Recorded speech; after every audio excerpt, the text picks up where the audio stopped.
John Lieberman, what do you have for us from the Howard 100 Newsroom? Well, all eyes are on Ronnie the limo driver's Twitter account after he claims his account was compromised over the weekend. It started when a tweet saying, quote, "If I poop a boob, I'm going to feel really thirsty," came from Ronnie's official Twitter account. Ronnie claims he didn't send it. We do know. Ronnie wouldn't even be that witty. We do know it came from his official account over the weekend while he was out west performing a couple of block party dates. Is it possible somebody took his phone and tweeted from it? It is possible that happened, though he claims he always had the phone in his possession. You're totally full of shit. Whoa, whoa. Well, what what is it? Because you're already yelling. You're not even through the door and you're yelling. Yeah, let's hear what you don't have know to what say. you're talking about. What, you have no voice, Ronnie? Yeah, it's from all that traveling, man. This fucking guy, I mean, he's got a full appearance schedule, and I said to him... Is he busy every weekend? Well, he's not only busy every weekend, but he's got to stay up till like 2 in the morning for these gigs that he's doing, and now he's got no fucking voice. I'm all right. No, you're not. You're sick. I'm not sick. Of course you are. I just don't have a voice. No, and you're sick. No, I'm not sick. All right, what do you want to say about this? I know what happened. Yeah, now you sound annoying on the air. Why? It's a different voice. Because your voice is annoying when you're sick. I'm not sick. All right, what do you want to say to John? Go ahead. I know what happened. What happened on your Twitter account? Somebody tweeted through my account. I know who did it. I know how it happened. Who did it? I can't say. Oh, why? Why can't you say? I can't say. Elephant shit part 2 here. You Too can't bad. say. Sorry. Wait, Ronnie, how did you find out who did it? Because I know who did it. Oh, it's somebody you know. Yeah, I know who did it. They didn't hack your account. They have your password. At first, I thought they hacked my account because I didn't know at the time. I found out yesterday. So it's someone who has your account information. Exactly. So it's either your girlfriend, Stephanie. Who else would have your account information? Somebody had my information. Was it Stephanie? And somebody put out, it wasn't even, they misspelled it. It was supposed to be, instead of pooped, it was supposed to be popped. If I pop a boob, what was this? It's something to do with implants or something like that. The quote that came out was, if I poop a boob, I'm going to feel really it was thirsty. Supposed to be pop the boob. But you regularly make spelling and grammatical mistakes on your Twitter. Oh, tell me about it. It's the funniest thing ever. Understood, dude. But so one would expect that this could come from you. Why won't you say who it was? I told you yesterday. I told Shuli on Saturday when it happened, who right away, Shuli ran to my room. This happened when we were in Portland. Right. I was asleep when this came out, and I had no clue it was on Twitter. Why? JD texts me like at 6 o'clock at night, which is 9 o'clock here. Explain your thought process. Why won't you tell us who did it? Like, but who cares? Right, exactly. Who cares? But why won't you say who was tweeting from your account? I can't say. Why? I can't. Somebody has your login and tell password? me why you can't say it. I just can't say it. Why? I can't. But why can't you say it? Because I don't want to. Why don't you want to? Because I don't want to. So fucking retarded. I don't want to. Is it because... was it another girl who you're cheating on your girlfriend with? Stop it. So then what are you fucking afraid of? I'm just... Well, how would you be compromised by telling? I just don't want to... I don't want to tell. Was it your son? No. He doesn't have your Twitter account. I don't know. I don't know who it was. Somebody has your password? Maybe. Well, of course they do. Well, I know. I mean, I could speculate who has your password. You can't speculate Go anything. ahead, speculate. Well, Zena's buddy girl runs a lot of the hot chick of the week. Oh, so it was Zena's buddy girl. No, it wasn't. Sure it was. No, it wasn't. Because she tweets for you sometimes, doesn't she? No, never. She did one morning when we were here. She did? Yeah. I don't remember that. Was it your daughter-in-law? No. I just Was it Anthony Weiner? I mean, who was it? I just don't understand why you give your password to somebody else. You have 130,000 followers. Listen to me. Yeah. I told you I don't want to tell you. Why? Okay? Why? I'm just asking you why you give... Because you fucking annoy me. Why won't you tell him? What is the big fucking deal? I don't want to tell him. Why do you give your password to other people? I don't want to tell him. Why? But why don't you want to tell him? Because I just don't feel like I'm not telling. asking you who did it. I'm saying why don't you? It's my... Like, why is it so sensitive? Douche. No, it's my happiness not to tell him. This is like grumpy old men. men. You're just not telling John? Exactly. You can tell Howard. I'm not telling him John on the air. leaving, I won't tell him on the air. I'll tell him off the air. But I won't tell him. Because right away he runs to me with this story yesterday. It's like some big deal. Him and Shuli. It isn't a big deal. It's interesting. I know it's not a big deal. Who tweeted for you? It's not that it's a big deal. We just want to know who tweeted for When you. dozens of listeners come to us and say, what the hell's going on with Ronnie's Twitter, it's a big deal. Yeah, I mean, why do you We're want here for. No listeners Don't you want to came clear it you. up? Listen. How do you think John found out about it? He's following your Twitter? How it started? Shuley started putting it out there Saturday night. Okay, so finish the story. You're telling a story. There's nothing to tell. Who did it? I don't know. Why are you being so goddamn weird?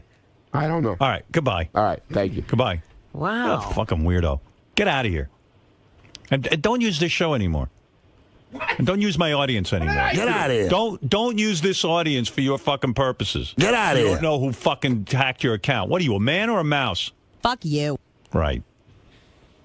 I can't believe this. I'd rather talk to Benji. How annoying. What's that all about? Because you know what? He has no reason for not telling No, I anyone. just don't want to. Yeah. Let's stop being interested in his life. We'll watch all his opportunities dry up. And Benji. What do you say? Don't come in here with all clammed up over something stupid like that. I don't get it. Just wasted 5 minutes of your time. Yeah, it exactly. appears. Yeah. I'm stupid. I know. Martin, you're on the air in Tacoma. Good morning, King. Good morning. I was just going to give you a little wrap-up of the Seattle show. Ronnie was on fire there, too. That's why he lost his voice. He yells on stage. He yells the entire time on stage. And then he shows up here, and he's got that annoying voice. How the hell anyone could make that sound and have a voice is beyond me. I wouldn't even know how to do that. Yeah, he invaded both Shuley and Yucko's set. He commandeered the mic, refused to give it back. But overall, he was tame compared to Scott. This guy heckled the first guy that came out on stage. From the stage, he's heckling one of the comedians. Yeah, well, Scott the engineer, Ronnie, Shuley. They want you to know they're there. It's their block party. That's their block party. They're doing their thing. Yeah, but it was a hell of a great time, and Good. I really appreciate it. That's what Ronnie told me. He tells me these block parties are very Everybody successful. has a good time. Scott, what's the Guy matter? is totally lying. Ronnie didn't interrupt any comedian set, and I wasn't heckling anybody. Right. He That's absolutely total did. bullshit. Shuley- That would almost be too creative for you to heckle Yeah, really. somebody. You know me. Right. I play sound effects. Scott says you're full of shit. No, you kept telling Jason, absolutely, Jason was the first guy out. He said, time's up, oh my God, you suck, and then he I started making never, mentions. ever It's like said he was that. pulling him off stage. Never, ever. Well, he says you did it, and it seems to make him happy. Shuley Shuley, will tell you. did Scott heckle any of the comedians? Did anything like that happen? I don't think Scott was heckling the comedians. These guys, they're not professional hosts, let's say. So Right. the intros wouldn't be now. the intros wouldn't be like they are Huh? at a comedy club. What are you let's talking say. about? Meanwhile, can I just say something? Yeah. This guy takes Twitter so fucking Oh, seriously. Ronnie, no, Howard. It Howard. totally ruined his whole This night. guy, you talk about Twitter. That's all he does. No, Ronnie That's thinks. all. Ronnie we're thinks. in the air, dude. We're riding from Seattle to Portland. He's in the back of the fucking car on the Twitter. Sure. Hey, you should have heard what was on there. You should have heard what this guy said about last night. And pictures too. Then we get to the airport. The same thing. Oh, you should have heard what this guy said. He was ragging Yeah, but on Ronnie, me. Shuley makes a point. You're way wrapped up into your Twitter account. I mean, Not like him.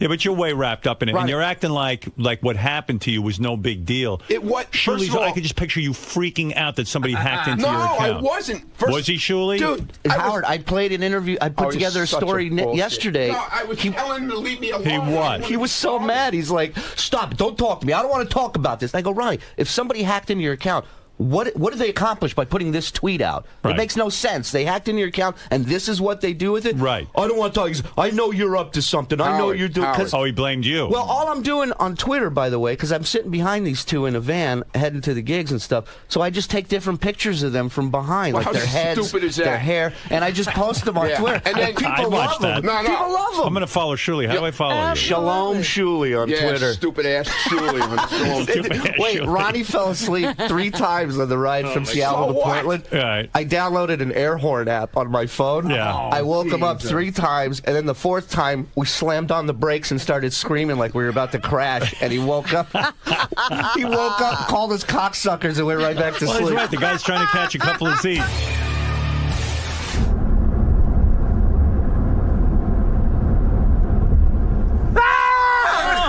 Fucking cocksuckers. Why do you got to bust his balls? Gig he's about It's a comedy tour. This is what Oh, happens. there he is sleeping. Look at that. Is that the picture you tweeted? Oh, I posted about 15 pictures. I took a picture of him looking at his phone at the restaurant, Right. and somebody tweeted that it looks like their grandfather trying to work a remote I control. wasn't Like his even glasses tweeting, you were up. stupid And he's ass. like, He's trying to read the menu. he's looking at his phone.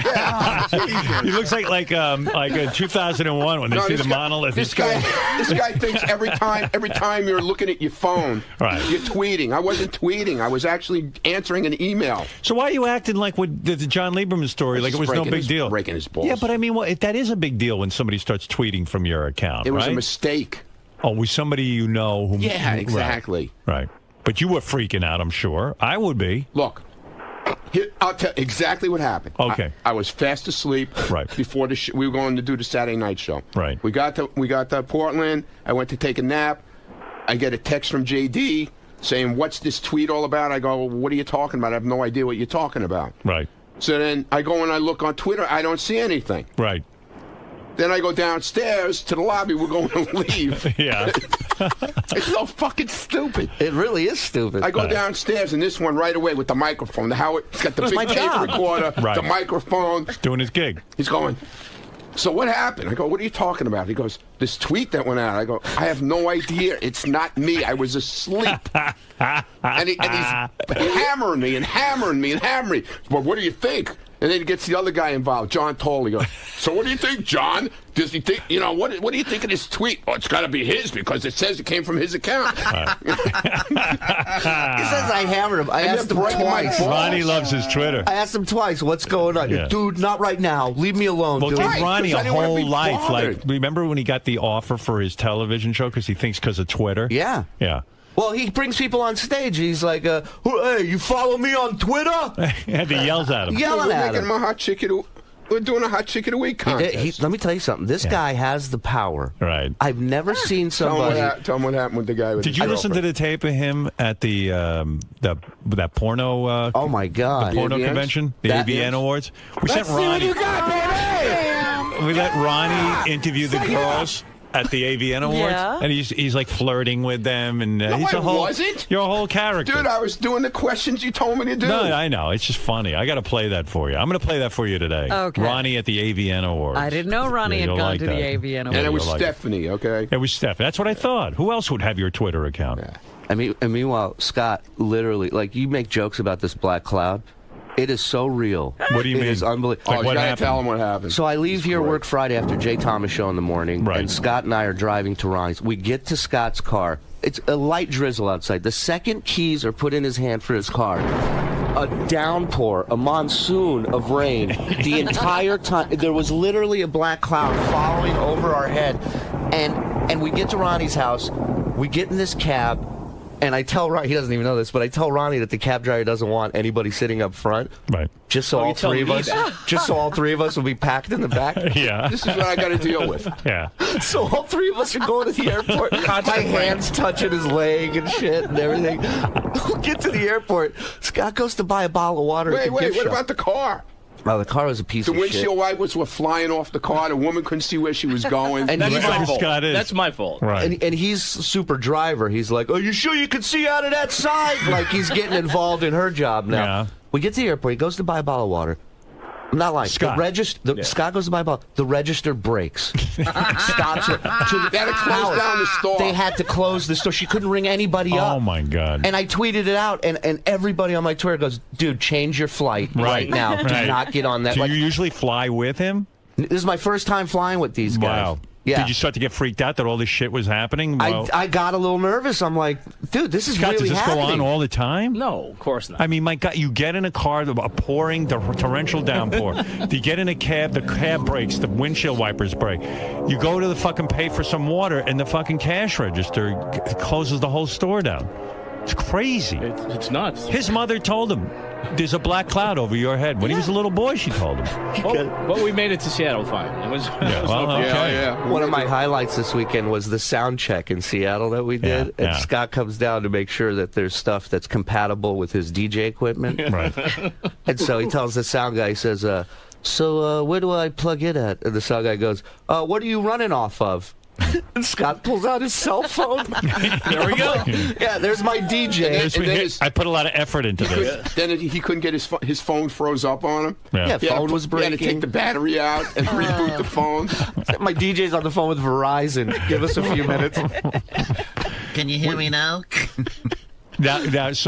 And all day long, they just are waiting for me to What would prank be a them. typical device that a DJ or sound guy would use? Not his phone. A laptop. A laptop. Yeah, something. CD player? Right. Turntables? Nobody something? uses CD players You anymore. make enough money. Get Nobody a uses a phone, Laptops. Scott. What can you do from your phone? I do what I have to do, does what I need to everything. do. I do everything. I play music. I play whatever I need to play. I could do exactly. I have a mixer on the phone. You know what he doesn't do, Howard? He doesn't turn his ringer off on his phone. That's right. I called He called it him in the middle of the show. They were doing a big dance contest on stage, and I wonder if his phone will work if I call it. I'm so bored, so I call the phone. Sure enough, the music stops, dead stop, and you hear, and he has like the old phone ring, so it's ringing through the PA So system. professional. Yeah, really. And what does he do? A professional DJ? He picks it up. Right. He answers it. This must be important. The phone rang. I had to pick it up. something very urgent. And I go, Scott, turn off your ringer, you idiot. And he's turning around yelling at Scott. And it's just chaos. What a horrible show. Oh, it's the greatest It's show going to be the ever. most unprofessional worst It show is, but ever. everybody loved it. Everyone we loves it. sold out both Yeah, they shows, love it man. because you guys are retarded. Yeah, well, Whatever. I mean, come on. that's what we do. We'll take it. Hey, Howard. Crazy. Yeah. And Scott chooses the music, so there's a room full of 30 to 40-year-old guys. He chooses Cher, Do You Believe in Love? Well, why would I do Well, that, Ronnie douchebag? likes that. That's for Ronnie. Hey, And fucking- listen up, Hey, asshole. dude, you were the first one to walk up probably and take a picture with us, too. I love you, Ronnie. I really do. I appreciate dinner and everything. This is Ronnie. This is Martin, that guy Martin who almost died coming up to our green room. This Oh, guy my Martin God. is Yeah, like the guy who went to 400 the big pounds. guy. Yeah, the guy who went to the hamburger place with us? Yeah. You follow the fat guy to hamburger. So when place. you go to one of your shows, it's like the audience becomes part of your family. They go to buy hamburgers with you afterwards. Oh and- my God, we came back to the hotel. You know, you guys remind me of like country stars because the country stars used to let them come to your house. Like Yeah, they Dolly have that Parton. open house thing. Dolly Parton, right in her backyard, had a fucking Adventureland type setup. We hang out with everyone. Dolly would. No. What about Ronnie would? We hang out. We hang out with everyone. This guy, I've never seen a guy, What do you mean? the first one out the door in everything. Right. We land in JFK. We're in the back of the We're plane. 26, row 26. Scott's in the aisle, jacket on, bag on his shoulder. He's ready to get out of. And the roller suitcase in And the the roller aisle. And where is he in a rush to get to? Nowhere. Right, No- he has to wait for you guys. The show ends. Everybody goes, "Where's Scott?" Where's Right. it? He's back in his room, relaxing. He goes, "We hang out with everybody. Yeah. You hang out with nobody." Yeah. Now, who do you hang out with? You go out with Shuli. Everything is a joke, though, you know. Right. They take me to a gay bar after the show. I'm glad I missed that. Ronnie's drunk. All these fans are in the lobby. He's like, "We're going drinking," and our promoter Takei goes, "Listen, I have a gay bar set up. It's around the corner. We're taking him to a gay bar." And like 40 people were in on it. No one said a word. Ronnie, when did you realize it was gay? When I walked in, Some guy banged some me. guy tried to kiss me. Wow. I walked Did with you guys tape that? Dude, Oh, yeah. We had to have. Is that going to be on Howard TV? Well, no, Howard TV never came. They didn't go? No. They never came to this in one. Portland, some guy tried to kiss me at the show. Right. They threw him out of the place. Right. Well, that's your sexual power, Ronnie. Goes Ronnie. both ways. Yeah, okay. I will say He this. loves meeting guys and girls. He brought up these girls. He's asking girls to come up on stage to do Hot Chick of the Night. So this one girl stands up. She's like 6 foot tall, huge tits. And her boyfriend, you can see, he grabs her arm. He's like, "Hey, don't go up there." And it's not like Ronnie's saying, "We're going to give you money." He just asked for people to come up. The woman keeps going up. The boyfriend stands up right before the stage. He puts his arm on her. He says, "If you go up there, I'm fucking leaving." Right. He left. This is how powerful he is. She looks at him. She goes, "Bye," and walks up on stage. And then she took her top off? Well, no, they did She some. didn't have to because her top was like 90% open. She was wearing She like had a one of dinner those napkin. tops with the hole in the front. What a shock that a chick who goes out in a dinner napkin wants attention. And how about the chicks wanting to sign your boobs? Yeah, there's chicks asking to sign boobs. I was and- drawing funny faces on her nipples and shit. It was really fun. Wow, Ronnie got power over I women, tell doesn't he? you. Wait till you hear him at the AVN Awards. You'll see. I'll play that for you later. All right, boys. We got. What do you have? Oh, Little Steven's here? Yeah. All right, so I'll take a break, and then we'll go talk We're to going to be in Little Hartford and Stanford. Ronnie Block. Ronnie won't be. Ronnie won't What be. did he but just say? The Ronnie Ronnie will be Block with party will Howard. be in Hartford and Stanford. See how articulate he is? Wait till he hits the stage. He's Yeah, really. awful at It's even everything. better. So who's going to be at the Ronnie Block party in Hartford? JD is hosting. JD's hosting? JD is filling in for Ronnie. Oh, you're kidding. Everybody, let's have a great time. He didn't want to do it, but I convinced him. You convinced him to do it. Yeah. He's doing me a favor. I've never offered somebody this amount of money and seen him so miserable about doing a gig. How much does he get paid for that? A lot of He's money. getting a right? good amount. He's getting a very couple of good grand? amount. Yeah. Wow. And he didn't want to do it. No, he's doing it, but I mean, you know, he didn't JD, want it. He didn't want to do it. That's crazy. he said as a friend he'll He's help really me out. anxious about the appearance. That's what I'm hearing. And I told him, I said, dude, you don't have to tell jokes or just be you. Just go up there and be you. And Yeah. Are He you freaking out? doesn't know we got other plans from afterwards too. What are you going to do with him? For other gigs. Oh, I see. Well, We're hey, going to force him to make money. JD, I'm not. I understand why you're nervous. I do too. I mean, you don't go up in front of crowds. Yeah, Neither do Ronnie and Scott. But They're Ronnie, more fun. Ronnie's so out of it. He thinks he's got something going on. But yeah, they love it. They look to do this. And I'm Scott's so money hungry that he knows he has nothing going on, but he'll go up there anyway and just stare at the audience. You have no idea. Yeah. like I'm not gonna do a hot chick. But JD has enough self-awareness to know that he's a He complete shouldn't be fucking. up there. He shouldn't be up there. But the problem is, there's a lot of money involved. I, Do you know, you have any kind of game plan for when you hit the stage in Hartford? I mean, there's a couple little things. I'm not gonna do like a stand-up act or anything. What are you going to do? There's a story that I've never told about that I'll probably tell. Home run already. Sounds good already. Well, it involves forget. And Exactly. It involves what? So people can look forward to it. it's a road story with Artie. Oh, you're going to tell Artie's yes. story. Well, no, it doesn't have Artie in it, but Right. it's Something about maybe when you were in Vegas and Artie got you laid? no, it involves a girl though. But See, Howard, the explanation of this story, 10 minutes eaten up right there. Right. Yeah, but you know he's going to hit the stage and he's going to rush through this story because he's going to be nervous. Nobody will know what You know, he I said. told him, I said, look. It's going to sound like this. There was one time, remember on the air, I said I was going to tell a story. Okay. Well, I was with Artie. We were with Artie in Vegas. And then Artie. And then Artie. And then Shuley. Have a good night. I'll forget it. It's just going to be horrible. Tip your waiters and waitresses. So you're going to tell that story. How long is that story? I don't know. I mean, Do it it's- like Bill Cosby. Let it drone on for hours. I'm really Then I dis- went to the dentist, and the dentist was, oh my God, he's coming at me with a needle.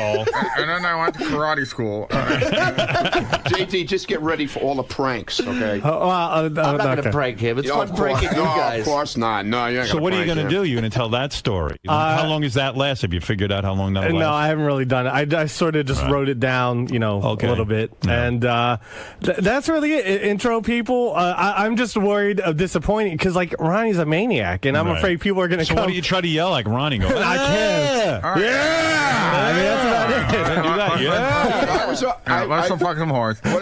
Wait a minute. Didn't I changed my whole routine this Yeah. weekend? Right Yeah. or wrong? No, you did. I got up there, I started telling, like, Black Cloud stories, all Right. that kind of bullshit. So you were talking like a stand-up Yeah. more. Yeah, okay. Yeah. It's very But versatile. then I get into my routine a little bit. But then when he goes to introduce a comic, he's like, I don't know who this guy is. I think he's funny. I didn't Let's hear say it for- that. you Yeah, I stupid swear. ass. you did. I swear. I'm not lying. You did. That's makes a comic feel real good. Oh, yeah. Way to sell it. Hey, jump in that hole I just dug for Who you. would I say that about? JD, why don't you just recite like a Fucking Chris? liar. Why don't you recite a Chris Rock bit? I thought about that, but no, I can't. I'm Do not. that whole thing. Books are like kryptonite. No, I'm not a stand-up. Books are like Niggas love to not criminal know. to black people. Books are like. So you put inside the book and never find it. Here's another comedian back then. Wow. Hello, Hartford. Oh, this is Stanford. Hello, Stanford. I told him, I said, don't put any pressure on yourself. I'm not looking for you to eat Too up late. a bunch of Pressure. time. I already put pressure on myself. But I said, just be a traffic cop up there. Just move Right. the show along. Move we it along. got plenty of That's- comics. We'll eat up the time, and it'll be a Right. good job. Yeah. that's all I Tell plan. the story about with Artie. Well, it involves a girl, but A girl, and the I was girl, a girl. and she's had big titty. And then he called her, and then she came to room, and I blew my load, and then I chased her out. But I didn't. I blew my load on the sheets. And I watched TV, and then I jerked off my T-shirt, and then I left the T-shirt. You see this?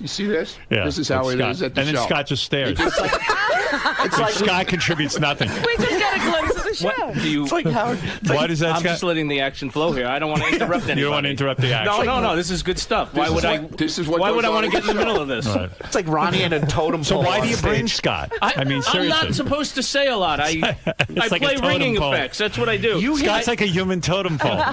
All right, look. You hit it on the head. I got to get ready for little Steve. Yeah, we got to stop Yeah. this. JD, you think you'll get laid at the show? There's always a hot chick who's going to want to bang you.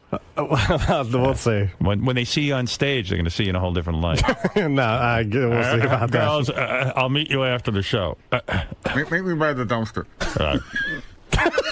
Scott's good though. He is. He's like an Indian, Indian pole, whatever they call it. Cigar store Indian. Yeah, cigar store. I'd like to He do got- my he has a little impression. tear coming out the side of his eye. But you said weeks ago when you saw the footage from Howard TV, you said you're fascinated with him doing nothing. Nothing. He just and I'm fascinated. Like when we have a problem here at the radio station, Yeah. and then everyone's springing into action, and then Scott just stares. Slow down, Evan. Or trails behind.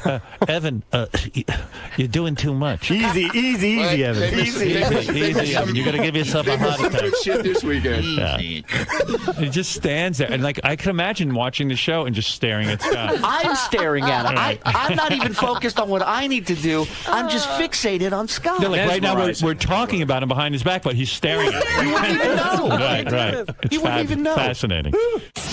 So, Ronnie, it was just your classic saline boob joke mix-up. That's what the crux of It this wasn't all my was. joke, stupid Anderson. How many times do I have to tell you? In general. It wasn't me. In general. It wasn't me, okay? I admitted who it was. It wasn't me. So it was you. And during the whole interview, she was texting me, well, why don't you tell him? What's wrong with you? Why don't you tell him? I was just breaking balls, man. I got everybody riled up. Howard's yelling at me, telling me, don't use my show anymore. He's yelling at me, why don't you tell me? And it was just your classic saline boob joke mix-up. It wasn't mine. In general. It wasn't mine. All right. As long as you didn't poop a boob, everything's okay. I didn't poop a boob. Would you like for Scott to invest in something like a laptop to bring on the road, or do you like the fact that he brings a cell phone? It's added to the comedy. I will say, forget the comedy. I will say that there's no DJ out there today working like my man Scott. Cutting edge. Yes, some would Cutting say- edge material, man. It's just nobody does this. Right. I'm the only one. Well, there's a reason why nobody does it, and that's because most DJs can't get phone calls in the middle of their sets Right. on their turntables or laptops. I'm a very important person. I need to keep my phone on at all times. So. And I love when he has to reboot his phone. He's got to take the battery out and shit. You never heard of rebooting a computer either, I guess. I mean, those. Yeah, of course. Those But crash it just looks funny to take a battery out of a phone in the middle of a gig to reboot It it. wasn't the middle of a gig. It was before we started. I know, but it was just before the show started, and then you were panicking. This is what it's like on a flight, in the car, in the van, and they But wonder Scott, why not I take prepare more? pictures of their heads Panic, and man. tweet it You got to out. see him. I was busy bowling. I can't. My phone froze, and he's like panicking, and he's ripping the battery out and putting it back in. And He's blowing on it like it's a Nintendo game. Ronnie, why not bring a laptop? Why is he being? Do you think he's being lazy? no, man, that's not my problem. I only host a show. I don't give a shit. And that about sums up. My man is the Ronnie graduated. Run He is Block. in show business. Ganji goes, we're gonna be there when Eric hosts the show, and he goes, host? He doesn't host. Maybe co-host. I'll roll his ass right off the stage. Now they're interested. Now they fucking want to come to Ronnie, Yeah, you throw him getting back to what we discussed before. Yeah. You came clean. You fessed up. You said, Well, I was breaking Lieberman's balls. but you were breaking. Because I saw him get upset. And the more he got upset, the more I was breaking his balls. And I wouldn't answer. But then you took it out on me. I didn't take anything out on you. You got a little upset with me for asking What are you talking about? You got a little testy with me. No, because I was busy. We had a guest coming in. It's more important Than you? than joking around. What's more important than what? Than Having us? no, What's a more guest. important? A guest coming in. But your Twitter Just account remember whose seems show to this be- is, not yours. It's Howard Stern's show. All right? Don't keep walking out at me like that. What? So I missed it though. So Stephanie tweeted it. Stephanie tweeted it by mistake. Somehow got in my account. And she was tweeting it. She was in a bar with her friends. And they were talking about implants. Okay? And when they were saying something about when a boob pops, a saline boob pops in your body, it's kind of like when you're dehydrated, you get the chemicals running through your body. So when you pop a boob, I don't know what the hell they were talking about, but that's what they were talking about. A bunch of drunken girls, okay? That's how that happened. I'll take Because my the apology. the typo made me think it was you because you're known for your I guess typos. my girlfriend's as stupid as me. No, she's articulate from what I can tell. Why is that So it articulate? surprises me that she would have a typo like that. Well, she had a few drinks, you know? That explains. You know what I'm saying? Yeah. A few drinks. I'll take my apology now from you. What? Yeah, I want my apology. I was all over him that he hacked my account. Yeah, I had to swear on my daughter. And I still didn't believe him. And he still didn't believe me. No. What's that? No, I still didn't believe him. What was after that part? I said, I'm sorry, all right? Thank you.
Hey-o, good morning, everybody. I know what you're saying.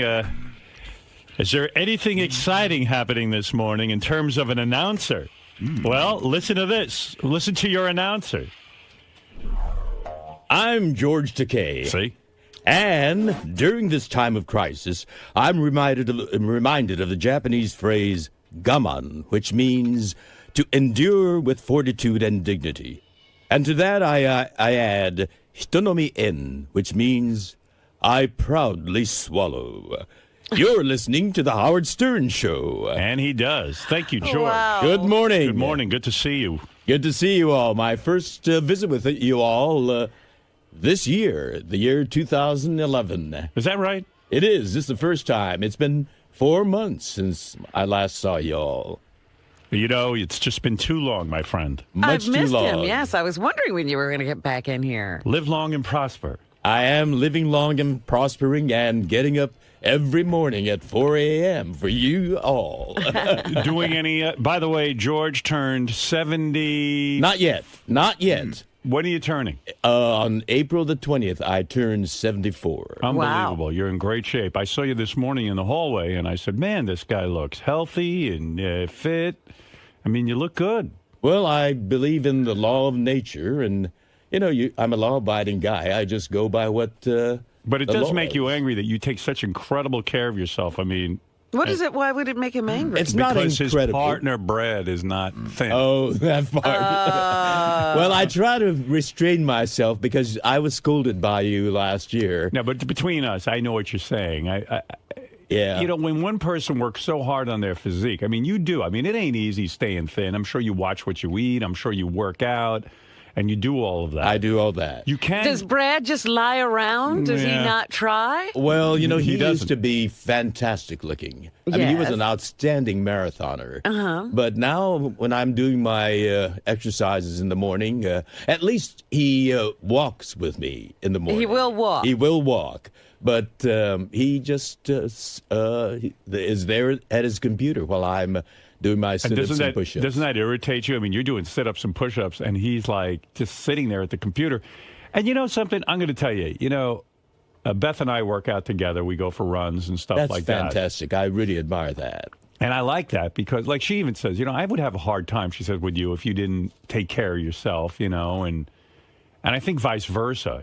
As much as I want to say it shouldn't be a big deal, but It is. I mean, you do want someone to be reasonably fit, right? Exactly. And it isn't really that hard. It becomes part of your daily routine, Well, like what brushing happened? your teeth. Brad wasn't a marathoner. Yep. And what happened? He one day just quit? He used to be a journalist, economics journalist, and that was a high-pressure job. And he smoked back then, too. Oh. And, so he had all his bad habits from the journalistic world. And it eventually caught up with him. He became my manager, and he didn't have to have those pressures. So when you guys are naked and you see him, he's pudgy, and you want to see him ripped. Exactly. At least thin. I use a lot of imagination when I Right. Do you turn off the lights? Do you put the lights down low?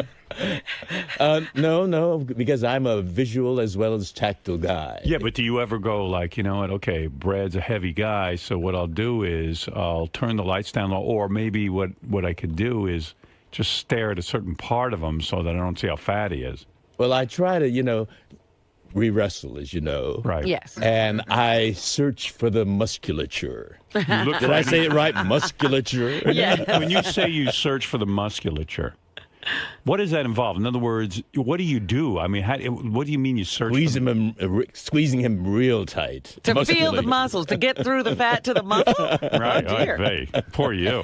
Musculature. No, that's good exercise. How long did he stay good for? After, like, you were in a committed relationship We were with him? together for about, it's gradual, but I noticed it's getting a little bit pudgier after about 10 years. After 10 years. That's usually, that's when it happens. And how long have they been together now? Oh. We've been together 24 years now. Next year will be our silver anniversary. Wow. Very nice. Very nice. Well, would you... I know at this point in your life, I guess you couldn't imagine, but do you think you'd ever leave Brad because he's so out of shape? No. Do you think you're ever tempted to cheat? I've been tempted many times. Right. But, when you really love someone, you think of hurting him. Yeah, and don't you think that, like, I bet you when you go to, like, a Star Trek convention or something, and there's just some, good-looking gay dude there, I bet you, like, in a way, they would love to get you in bed because, you're the prize over at those Star Trek conventions. Is that where you mostly get? Trophy star. Is that where you get? Yeah, is that where you get proposition mostly on those cruises? No, not just there. There are and these guys innuendos handed to me. And these guys are bars. young. And these guys are young. They're young. Yeah. What is the line? What do they say? Hi, sugar tits. Oh, sugar tits. You are mine. You know what it is, though? I mean, they see you. You're an older guy. You're successful. They're looking for a sugar daddy. And you're in good shape. Well, that's always in the back of my mind, the sugar daddy part. Well, like I always say, there's nothing sadder than an old queen. Exactly. But... you don't play that part of old queen. I mean, you're spry. You know what I mean? These guys could get into it. But I want to know, like, what are the innuendos? What is the little thing they drop? A load. Tactile little things, Like they touch you. Yes. Ah. And, the juices start happening. A lingering hand. The electricity flows. What are you doing in these bars alone anyway? No, we're together there. Right. But, some of these guys are pretty... forward. Cheeky. And they'll do it right in front of Brad. No, not right in front. He waits till he... We're not like attached at the navels, I see. We roam around, and it's when... No one respects your marriage. It's terrible. Isn't that terrible? Yeah. We defend. They call it in defense of marriage, that law. Yes. Well, we defend our marriage. And those people that are so-called married, they need to start defending theirs and not poking their nose Never mind into that. others. Do you constantly say to the guys in the bar and stuff when they hit on you, do you say, like, are you constantly saying, I can't, I'm married? Like, do you find yourself saying that? It's not constant. You're creating an image where I'm being constantly promised. He's barraged. But when it has happened, do you just say, look, I'm married and I can't mess around with you? I show them my Navajo ring. Right. Look at my Navajo. Brad's from Arizona, so that's why we got this Navajo artisan to design our ring. Right. Are they ever so bold as like to follow you to the men's room or anything? Oh, yeah. Oh boy. Squeeze Wow. that big penis. Wow. Well, You do have to defend your let marriage. me tell you all, I am now working on a Nickelodeon show. Yes. It's Yeah, I called heard. Super Ninjas. It's aimed at teenage males. Oh boy. perfect. A whole new generation of fans. Right. And so this discussion we just had is all... Oh, well, we're on Sirius, aren't we? Yeah. Good. Well, that's the point. I mean, that's what's so beautiful about Sirius. Isn't it because wonderful? You can have an X-rated conversation and know that these young boys, these impressionable boys, aren't listening to it. I mean, their parents have control over. That's right. It's a pay service. But ninjas are everywhere. Yeah. So how's that And going? How's the career going? It's. I'm having a lot of fun. You do any Star Trek cruises recently? No, because I've been working on this series since January. How's the bedbug situation? Did you straighten it out? Well, we arrived last night, and we slept in that bed, and I think the beagle did its job. Yeah, good. I'm not scratching at all. Excellent. No bites. Thank God. So you've had to check that again by the dogs and everything? No, not. We haven't had it checked out. I just am not scratching. Good. Okay, so that's good. Maybe you killed a full of bed bugs. Also, a lot of people. I was kind of following this when Gilbert Gottfried made his comments about Japan. I know, I know on Twitter you followed. Are you actually tweeting yourself, or is someone helping you with it? I mean, I know they're your thoughts, but do you actually physically take the phone and start to tweet? No. I stockpile a lot of them. The timely, topical ones I do immediately. I have a feeling, now this is just my feeling from reading you, I think Brad is doing some of the tweeting. Well, no, the content I put together. Right. Some of it doesn't feel, if I can be honest, some of it doesn't feel like it's your words. It feels more like Brad's words. Am I getting warm on Yes, you are. Okay. You are. That's what I thought. Some of it is not George Takei. No, the 99%. I knew it. I fucking write. knew it. What does Brad write? Because when you read George's tweets, I can't even give you an example because I don't sit and memorize these tweets. But sometimes I just know it's not George. Okay. I just What know. is it that you smell? I smell Brad and his balls. I mean, I smell Brad, and I knew You have good nostrils, I must say. I wasn't the only one to point this out. Other people really? have said to me, "We think some of these comments are Brad's comments, not George's." But I mean, because we know you. We know you from being on the show now, and we can smell out a rat, so to speak. No, he's a mouse. I heard I was getting yelled at on Twitter. I didn't tweet all weekend. I kind of forgot about it, honestly. I just was busy and not doing my thing. But I'll tell you, I don't know if you get this, George, but then when I go on there, I say, okay, well, since I haven't been on in a while, I'll tweet 5 or 6 or 7 things. Yeah, right. And I get yelled at for tweeting too much. I got yelled at yesterday, Stockpile them and dole them out in little dribs and drabs so that there's some consistency. Yeah, but I actually just go on and spontaneously. I'll answer the fans' questions and things like that because I think it's kind of fun. But as soon as I do 7 in a row or 6 in a row, I begin to get yelled at. Don't do them all in a row. I see. Why is that? Well, that way you cover more span of time. But people want. I don't understand. But it's also immediate, and it's a conversation that way. Yeah, there are topical ones that you have to do immediately. Like when the series of calamities happened in Japan. You want to keep on top of that. So were you mad at Gilbert for all his Japanese? They seem. We all know Gilbert, don't we? Yeah. I mean, that's a shtick. And that's Gilbert. Right. I thought it was ludicrous that he got fired from his job with Affleck. Considering the fact that when they hired him, he's been doing all that shit all along. But you know what? Affleck, a good percentage of Affleck's 75% of their business is in Japan. But they hired this guy knowing he's a lunatic and that he does really filthy material. I mean, ridiculous. He uses the N-word. With the Jews. He's always offensive. That's his shtick. Right. So and all of a sudden to say, well, over the Japanese tsunami and earthquake, we'll fire this one guy. thing. I keep hearing tsunami, but do you see it printed? There's a T in front. Tsunami. It drives me up the wall. You every want time us to I say hear it. tsunami? Well, that's the word. Now, let's hear you and say there are some That's journalists that are saying tsunami. Yeah. Tsunami. That's the way it's supposed to be. Let me hear you pronounced. say it. Say it again. Tsunami. Tsunami. Yeah, there's a T Tsunami. there. And I keep hearing, Is that the journalists say- tragedy for you that people are not saying tsunami? Well, that's a minor one, but it Sure. drives me up the wall when I hear tsunami. Hey, by the way, I do want to wish Richard Christie a happy birthday. It was his birthday on Friday. Happy I missed birthday. I heard, were you invited to Richard Christie's wedding? We have been. Are you going? We are going to be able to because we're doing a workshop of allegiance at exactly that time. So it worked out wonderfully. Someone told me Richard was going to ask you to marry him. Oh, Did he you hear hasn't? that? No. Yeah, that's what I heard. To officiate? That was the buzz that I heard around here. I have not heard that buzz. Yeah. Would you do that? No. I'd be happy to if... You're not ordained, right? You'd have to go out I'm and a Buddhist. If he wants a Buddhist ceremony. Richard, why do you have to bother George with... You know, I notice a lot of people... I hadn't heard this. I got to tell you something. A lot of people around here bother the guests. Like, I heard a rumor that George was nudged by Steve Langford that his daughter is going to interview George for a school project. Oh, she did. Well, I love Steve. Don't get me wrong, but around here, can we just leave the fucking guests alone?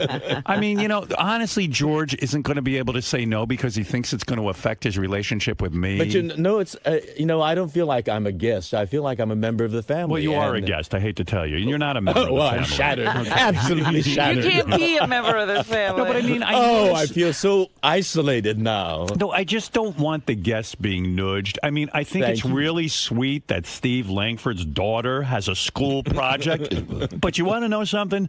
George isn't here for that, and he's not going to say no because Steve spent a week with George going back to his old haunts and doing a whole special with him. Right. So George feels Not like... my old haunts. Well, we were imprisoned there. Well, that's a haunt. That's haunting. Yeah, they went. They did a whole Japanese internment special and all of that. No, they're not Japanese internment camps. They're U.S. internment camps for Japanese Americans. Well, you know what I'm trying to get when out you say Japanese internment camp, you'd think the nation of Japan. George, what I'm trying to say is, Steve did this whole special with you and spent a week with you. Yes. And what happens is on what fucking basis would Steve Langford bother this man? Well, many you wanna know journalists something? asked me to do that. I don't care. The guys who work for me should not... No, he's not talking about you doing the special. I'm talking about the daughter bothering. Oh. Listen, you're a sweet man. I do that for a lot of people. No, I know you do, but you don't have to do that here. All right, and I don't want you bothered and asked. Listen, I've got 3 daughters. I don't ask George Takei or any guest to sit there and do an interview with my daughters. My daughters are grown women now. But they went to school and they had projects. I would feel as if I was putting someone out. Sometimes I think just having George get up and doing our show is putting him out. So I would not ever think about doing this to this human being. And I don't know why people... Like, Steve doesn't know... They have gone out to dinner, from what I understand. I don't care. So you don't consider that now their personal relationship?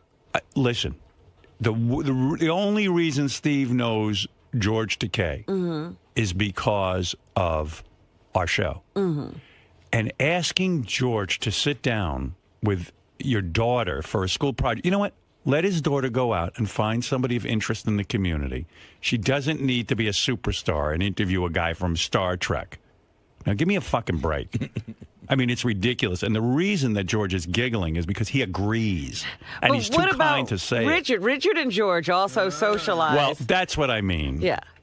Well, this was going to be something we were going to ask George over dinner, but Will, I guess, spilled the beans about it. That's right. But really? there's zero pressure. If we would be honored. There's zero pressure for you.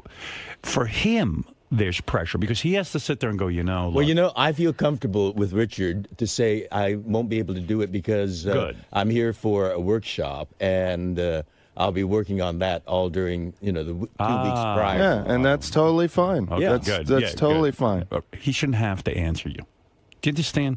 Mm-hmm. Why did you want George to do the wedding Just because because it's fun. Well, yeah, it's fun, and he's got a great voice, and we're very good friends with him. I know. It's all fun and games. Get a friend of yours. You had somebody fun at your wedding. That's right. Mark and exactly Sulos. and that's what's going on here. Mark Consuelos married us, and I know you want the same thing. But listen, calm down. The reason you know this man is because of the show. Okay? But Don't sit there and go in your hillbilly way. Howard Deedy. Now I can do it. But I owe a little bit get of that conehead in Cambria to marry you. Your favorite conehead, or whatever his fucking name is. What is it? Conehead in Coheed in Cambria. Coheed in Cambria. Get them to marry you. Yeah. Maybe we will. Yeah. But I. You know, in sort of a way, George is here because of me, too. I remember I pitched him at a meeting. And you're only here because I'm insane, okay? So just remember that. And thank you for having me. All right, now get out of here and leave everyone alone. Okay. All right, good. And go back and make phony phone calls. I haven't seen any new ones in a while. I want to see 3 a day. We got a brand new one that you loved that you only played once. It's true.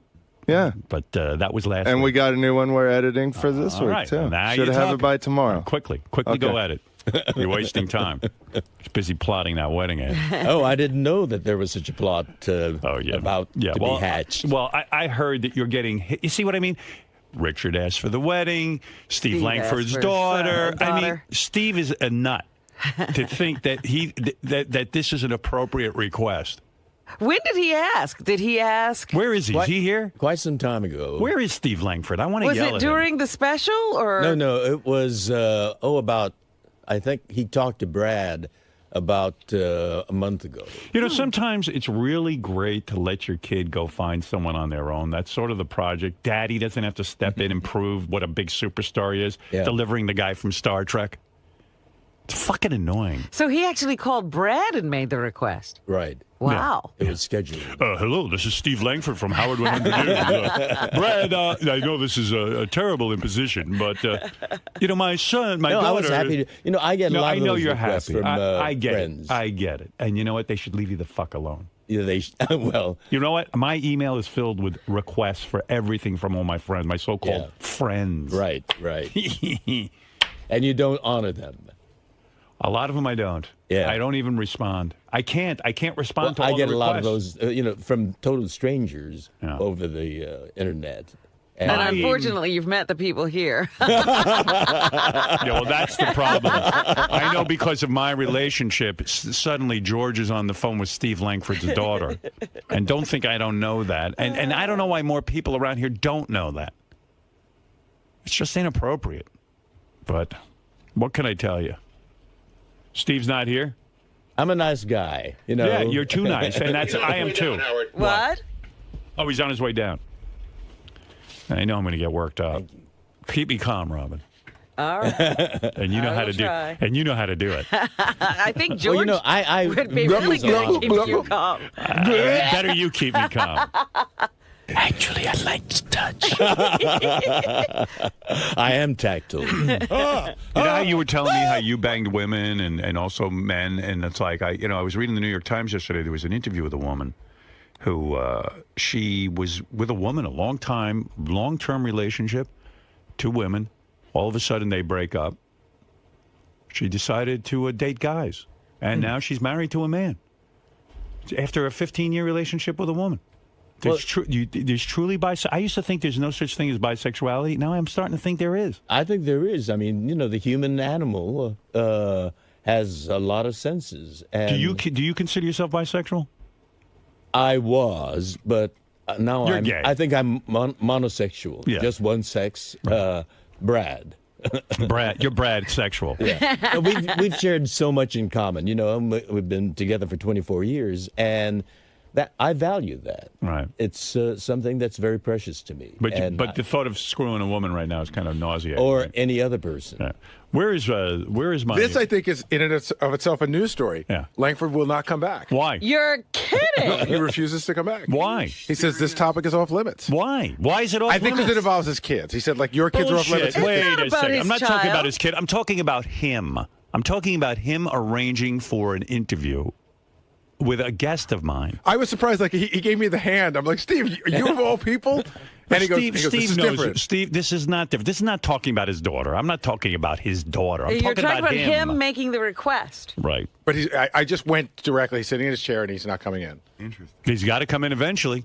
Because you got to do the news. Yeah, send him in for headlines. And George is here all week, so even if he's not coming in But you see, today. that logic, hiding behind the fact that he did it for his daughter and then saying, I'm not going to talk about my daughter, where I'm not talking about his daughter, is ludicrous. He's hiding because he doesn't want to hear my opinion on this.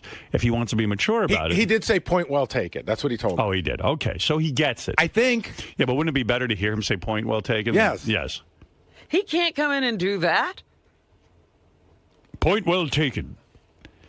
He should not be bothering. I don't care. You know, I feel substitute the awkward. word daughter for wife or whatever. I don't care who it is. Cousin, neighbor. Here I am in the middle friend. of all this, and it was a pleasure. I mean, he's got a charming little girl. All right, you can. Okay, you're missing the point too. No, I got it. I'm I not got sure it. you're all there. I'm just trying to defend. It's two people who aren't all there. I think it's really funny that Steve Langford won't talk about this. Yeah. Anytime somebody has said to him, Steve, I don't want to talk about something, we have to do the news. This is a news We story. have to do the news. Howard, you should glare at him like he does to us when he. Right, yeah, you just stare at him. He's so right.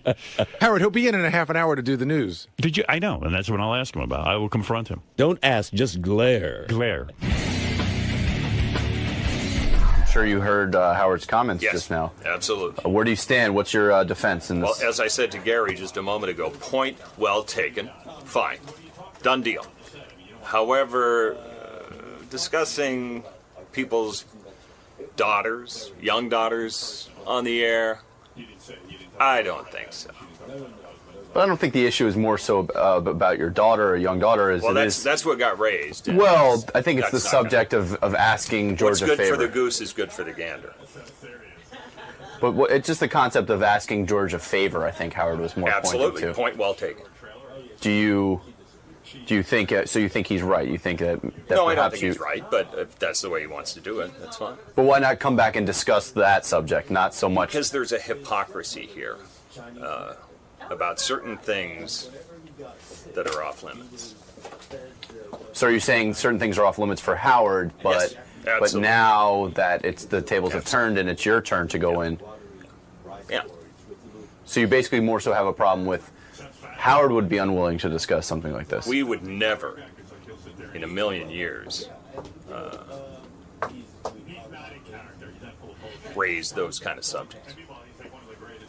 So are you worried that this might hurt your credibility this week? Do you think you might have a tough time with interviews, that people are going to now say, Steve, no, I won't talk, you didn't talk? If you want to talk about somebody's young kids, we certainly don't cover that.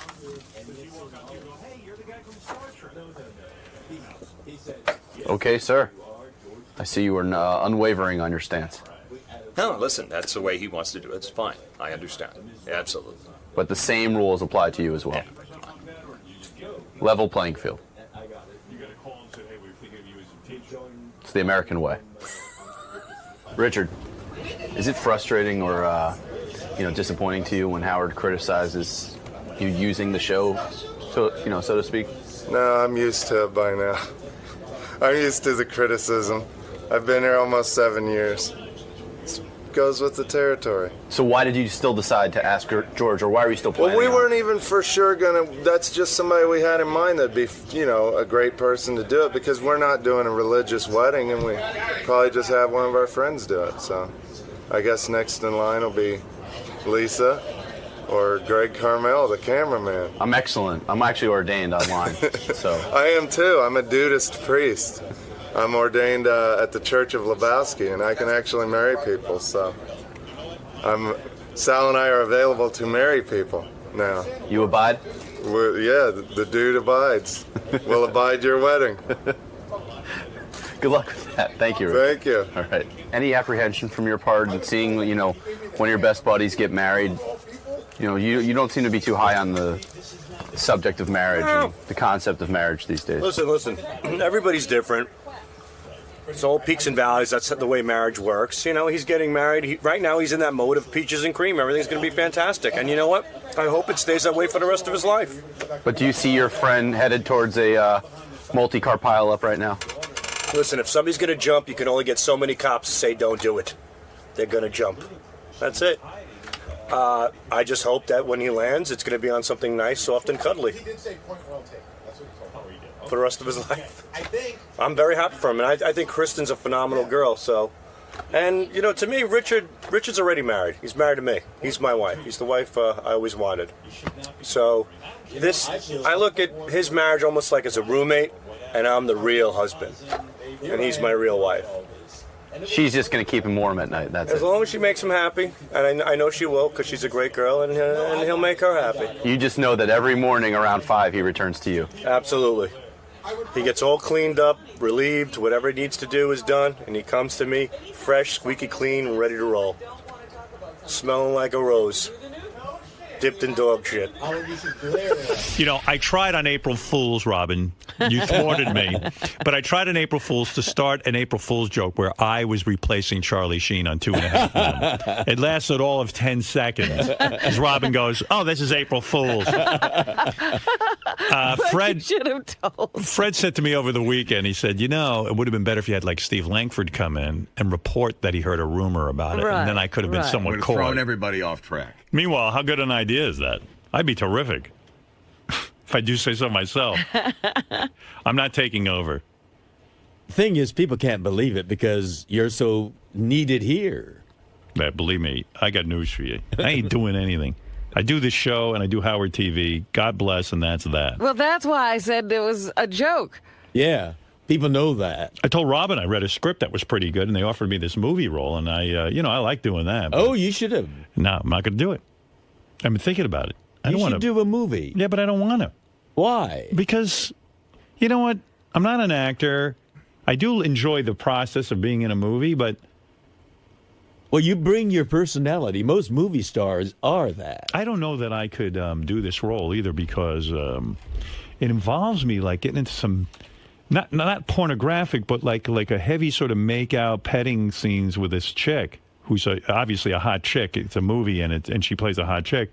And I'm just wondering, I think Beth would freak the fuck out. Did you discuss it with her at all? Yeah, I discussed it with her. She goes, all what'd right. she say? She goes, I know what I got to do. And that was that. I mean, I said, but honey, it's You're a movie. acting. You're acting. She knows me. I ain't no actor. There's no acting when you're kissing somebody. That's she a real knows kiss. me. When I kiss, I got news for you. I don't know about. I mean, I don't know what in some of your movies. I don't know if you did anything romantic. Did you ever do a romantic scene in a movie? I've kissed on screen. Yes. Yeah, but those were girls. Do you ever kiss a dude in a movie? And I'll Where bet you'd you really what. get excited? I bet you if I were given that opportunity, I'd do it, and Brad would probably understand. And yeah, he might understand, but you get a boner, you probably end up in the dressing room with this guy blowing you. No, I wouldn't do that. Bullshit. I would not do that. You know what? Sometimes things I happen. am an actor. Yeah. You've I can never create been- the illusion. George, you've never actually had this happen to you. That's right. So how do you really know All how I know you would is react? on Private Parts, I did a couple of scenes with Mary McCormick where there was no kissing involved in the script, no making out, no feeling up. I made out with her and felt her up anyway. Every time? Every time. And you can see the surprise on her screen. face. On screen. Yeah, you could see the look. You're an actor. You were acting. I was like, fuck that. I got a chance here to do something with a hot chick. Why not? Why shouldn't I do it? Absolutely. And I popped a real boner when I was in the bathtub with that naked girl, Melanie Good. I popped an actual fucking boner. Of course you would. Yeah. So what am I going to tell you? I was all worked up. But So if he'd been kissing her, But your and soul he was in wasn't his there. underwear. Well, my soul was there. Let me tell you something. I'm going to tell you something. I'm an actor, but my penis is an actor. Your penis is a real. My penis is for real. My penis don't know I'm acting. No, I better left not doing it. You want to know something? The truth? I love that woman so much that I could do the movie and not think twice about it. But I don't know. She would probably freak out because you know what? I got news for you. If she took on a role something where she's making out with some dude, it would bother the shit out of me. And you're not just kissing them once. Right. There's take after take and setups and reshoots. And that's why it's not sexy. Please. You know what? On tomorrow's with show, about 30 people Bullshit. watching you. Tomorrow's show, I'm bringing in this guy. He's 25 years old. Yeah. He's going to do a love scene with you. You're both going to have your shirts off. Bed. It's a script. I'm going to give you the script. You'll read it. And then it'll cause for you both to take off your shirts. He's very muscular, this guy I have in mind for the part. And you're going to rub each other's chests and make out. I will tell Brad tonight, Right. and I will tell him I'm Tell him. acting, and it will not be consummated. Yes. I am going to be acting, and Yeah. yes, all right, right, bring it on. And they should bring him on. Kickoff. Anyway, it's going to be a great movie. It's George. It starts out. George is in an internment camp, but it's like Animal House. It's a fun internment camp, like Hogan's Heroes kind of thing. Well, they're breaking out. It's like that. Yeah, it's going to be fun. It's World War II. Break out together. George is in Arizona.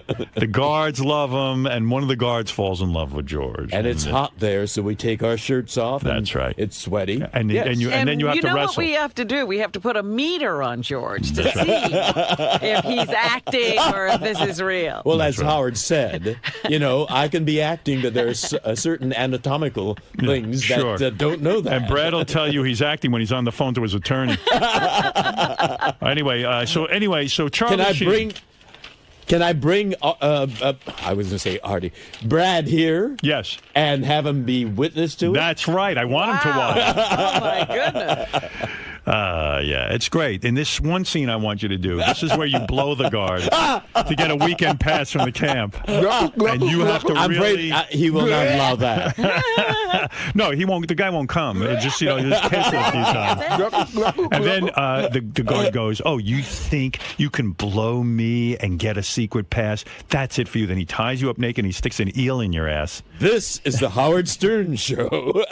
By the way, these two characters who haven't cracked a smile since they've been in here, they won the right to sit in and watch our show. They gave money to charity. You guys there? Yes, sir. I got to tell you something. You two are the two worst guys I've ever had sit in this studio watch me. Ever since you walked in, I've been waving to you. I've been smiling at you. And the two fucking guys stand there like you're FBI. What do you guys do for a living that you're so goddamn serious? What are you?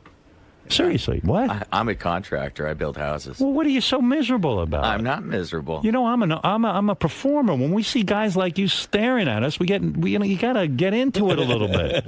What's the matter with you? Well, I didn't mean to make you nervous. Yeah, you're making me feel awful. And what's your job?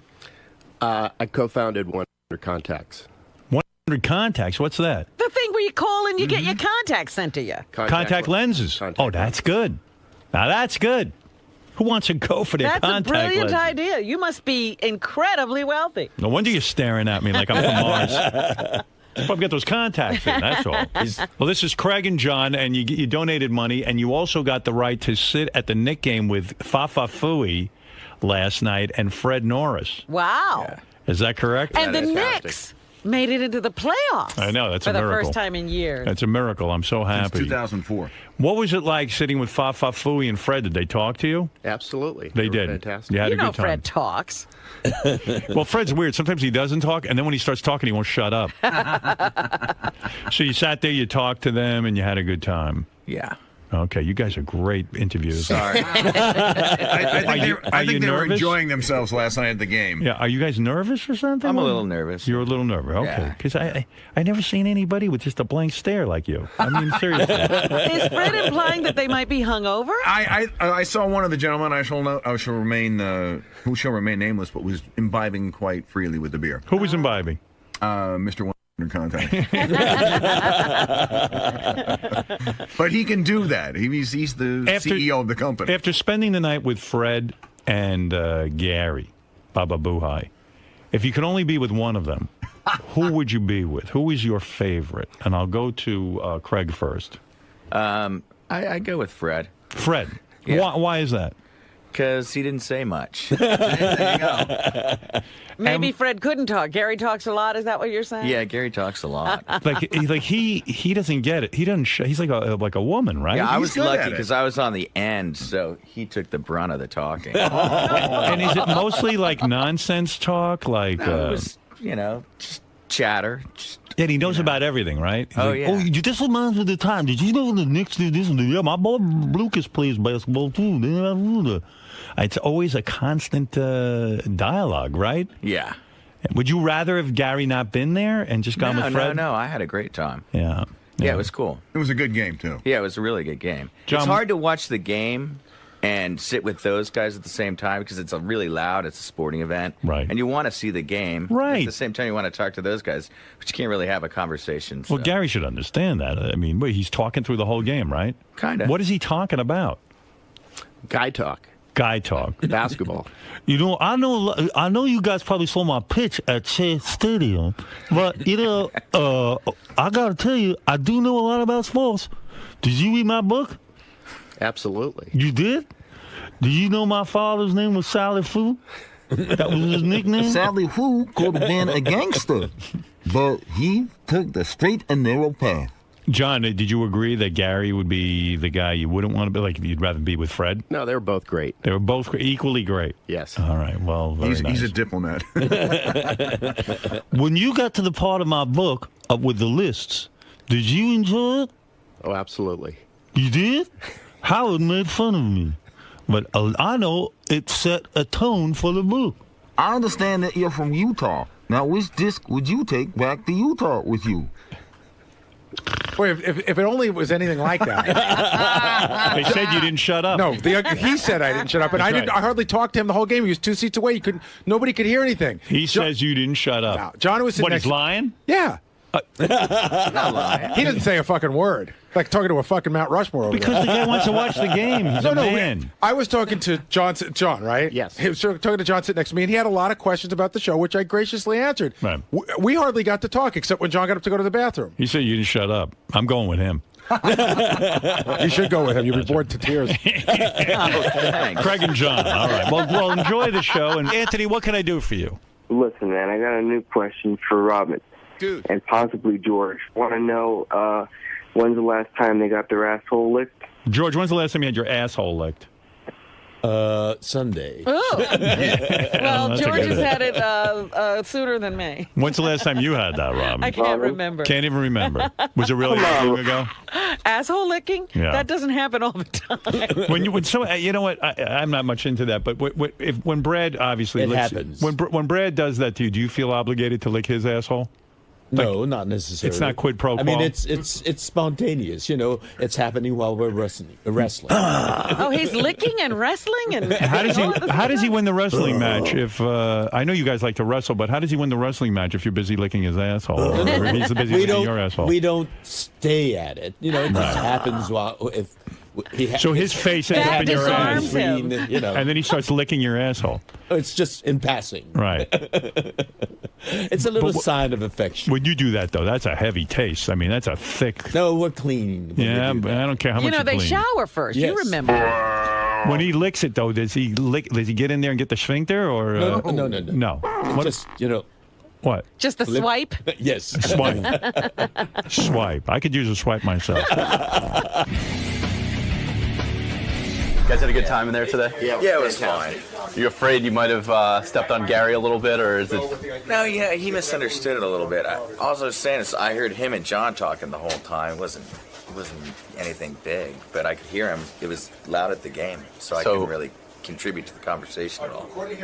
But you don't feel slighted or that Gary was talking John's ear off and not yours? No, not at all. It's John's gig. He sat next to Gary. I was on the other end. So you expected to be sort of on the periphery? Yeah, I was on the peripheral, you know. Exactly. Yeah, so. Now, did you guys envision talking with Howard on the air today, or were you expecting a more laid-back sit-in? Well, typically when people come in for charity things, he talks to them a little bit, so I expected it. You knew what to anticipate for this? Yes. Worth the auction, though? Worth everything, every penny and all that? Yeah, no, it was fantastic. It was a great experience. Yeah, it's fun. We've been listening for so long that it's fantastic to meet everybody and see what happens up here. I was going to ask you, how does it measure up to what you listen to actually see it in front of you for your own eyes? Well, you just get a little better feel for how the show is run. It was a great experience. Pretty surreal. And all the Sibian things here. Yeah, I mean, you're right here by all the attachments. That's pretty cool. You can see some of the greatest rides that have happened. The OJ mask, Beetlejuice. It's all of the staples. It's great to see it finally. Cool. Well, thanks for stopping by, guys. Thank you. Now I guess it's time to face Gary in the wrap-up show. Oh, yeah. It's just a misunderstanding, right? As most things are around here. You feel punched in the face by the way these guys are? I think everybody, when they get in there, they want to be a jokester. I think he's just saying whatever he could say to get a rise out of Howard. You know, he wasn't sitting next to me, and it was very loud, so it was difficult to speak at all. So I mostly spoke to John, and Fred hardly spoke to either one of them because that guy, Craig, was so far, he was 4 seats away. And, it's a weird thing when you go to something like this because it's a balance. Like, I could have not spoken to them at all, and they could have come in this morning and go, we paid $27,000 and Gary fucking ignored us. So I felt a little bit of an obligation to chat a little bit because they paid money to hang out with us. Plus, they're asking you questions about the show. Well, John was asking me a lot of questions about the show. That guy Craig, he didn't really seem to know as much about the show. He's more of I think he came as a friend, so I don't think he's as big a fan. But at the same time, you want to watch the game. You want to let them watch the game. So it's you're saying. I don't think listen. There's a lot of downtimes, a lot of timeouts. I don't think I was interrupting during the game, and like I said, I didn't talk to him much at all because I didn't really have a clear shot at him. So when John got up to go to the bathroom twice. Again, I talked to him because it was weird. I felt like if I talked to Fred, like I was turning my back on the guy who paid money to be there. Listen, he could have come in, no matter what I did last night, he could have come in with an angle on it. You feel they feel the need to shtick it up in front of Howard. You know what? I got great seats to sit into that game. I had a good time with Fred. I had a good time with the guys, and that's it.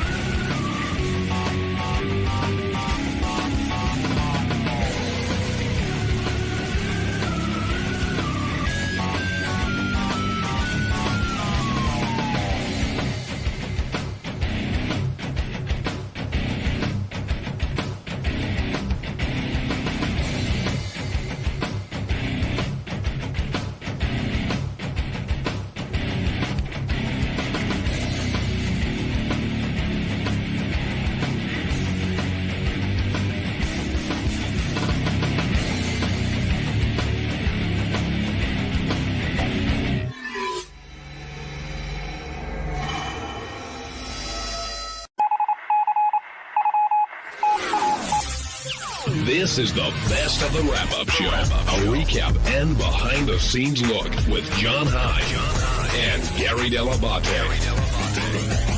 The best of the wrap-up show begins now. Hey, it's Gary Dell'Abate, Babu Booey. On Monday's wrap-up show, we talked about the swirling rumors that Howard might be a judge on America's Got Talent. We tried to figure out whether it's good for him, whether people will like him, what would happen if the show failed, if the show succeeded, would Howard get credit? We talked about all the things that could happen. Here's how it went.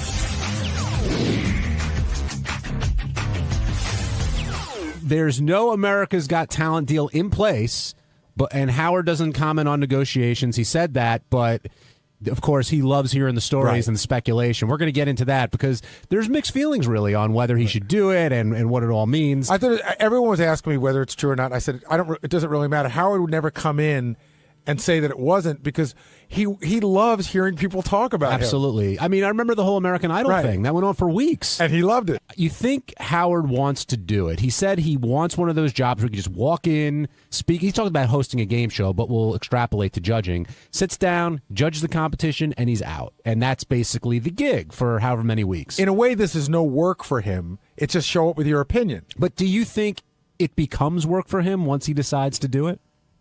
Well, if he did it, he'd have to go to, right? I don't watch the show enough. Is it a lot like American Idol? Like, similar. Are there audition cities? But yeah, so you go one day. They do all that stuff for you. You go one day. But you still have to go. You go one day to St. Louis and you say you're through, you're not through. And you do have to do that a couple of times. That's true. I don't know. When I watch American Idol, I mean, Jennifer Lopez looks like she's about to fall down from exhaustion when they finish those days. Oh, my God, it's so hard. We've been here from 8 o'clock this morning. It's 5, and I'm just so exhausted. But that comes with the paycheck, that comes with the deal if Howard decides to do it. But the angle I want to take is the audience and how, what happens to Howard Stern from an audience perspective. What are you saying? Like, does it lessen him in a way to some people? I don't know if lessen's the right word, but it definitely changes the dynamic. You're going to get those people who have never heard Howard before, just know of him and that he's foul-mouthed, and this we heard a lot of like the Milwaukee pundits.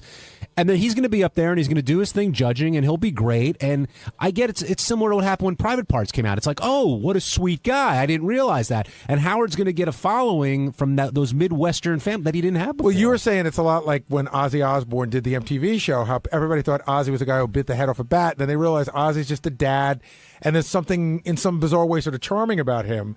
Do you think there'll be an era where people will be like, Yeah, man, I was a fan of the Stern Show before America's Got Talent. Yes. Like, I knew him when. Yes, I do think that could happen. Don't you? I mean, I think the perception of him would change being on that show. And I wonder how the hardcore Howard, the guys who've been there since NBC, would feel about this. Because, well, wouldn't they be happy for him? It's vindication, I think. It's right. Like, I've been listening to him for this long, and now you're seeing why. But I remember when I worked in the record store, like that movie, what's that movie with Jack Black, where they all work at High Fidelity? You know, a lot of people love a band until they become popular, and then the band sold out, man, because they sold 11 records. But do you think there'll be some of that? Yeah, I do.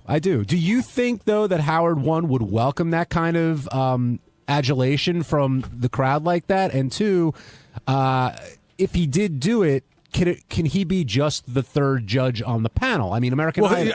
Let's be honest. If he's on there, he's not just the third judge on the panel. And he's the judge on the panel. And that's why I'm saying I think it then becomes work, because he'll care about how the show comes off. He'll get involved in all phases.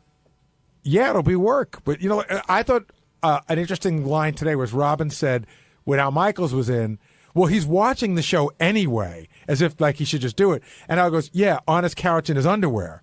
Which means it's no work to watch it. It's a lot of work to do it. And Al felt it would be a bad idea for Howard to do it. Yeah, he's a super fan. He thinks he thinks the show is beneath Howard. Do you? Yeah, I do. So what? American Idol beneath Howard? No. American Idol is the most popular show. No, it's the most popular show in the country. Well, but it's still big. It's still huge. It's still big, but I agree. First of all, I agree. I think Howard's way bigger than America's Got Talent. I also thought he was bigger than American Idol. I know at the time when Simon Cowell left that it was 30 million, 25 million viewers, but you know, I think. In my opinion, you never want to replace someone who's successful. You know, well, he wouldn't be. Simon Cowell was very successful with American Idol, and America's Got Talent is very successful in the ratings. Now, I know Howard would go and make it even bigger than it was, but I think both shows are beneath him. To me, the way I look at it, it's not like what's beneath him or whatnot. It's like I wonder what Howard, if let's assume he's really considering it, and it's a real thing. Like, what is he hungry for?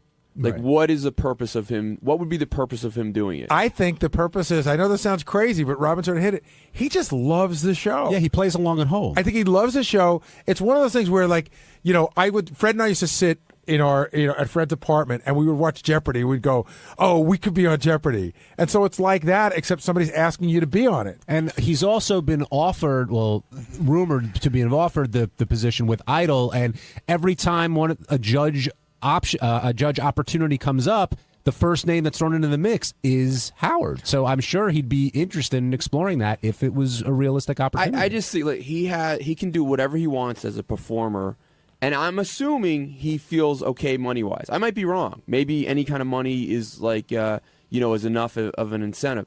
But or maybe maybe he does have hunger for a different kind of acceptance, like he got from Private Parts that he doesn't maybe have now. I don't know, but just it seems to me like he has like the ultimate creative freedom right now, and yeah, but like anything else, like you're really good on the show, but if you had an opportunity to try something a little bit different where you had more of a voice. That's the whole thing. He wouldn't have more of a voice. Right. I find it because I do listen. Robin's right. He loves those type of shows. He loves the judging aspect of it. But it would seem much more up Howard's alley to develop a show.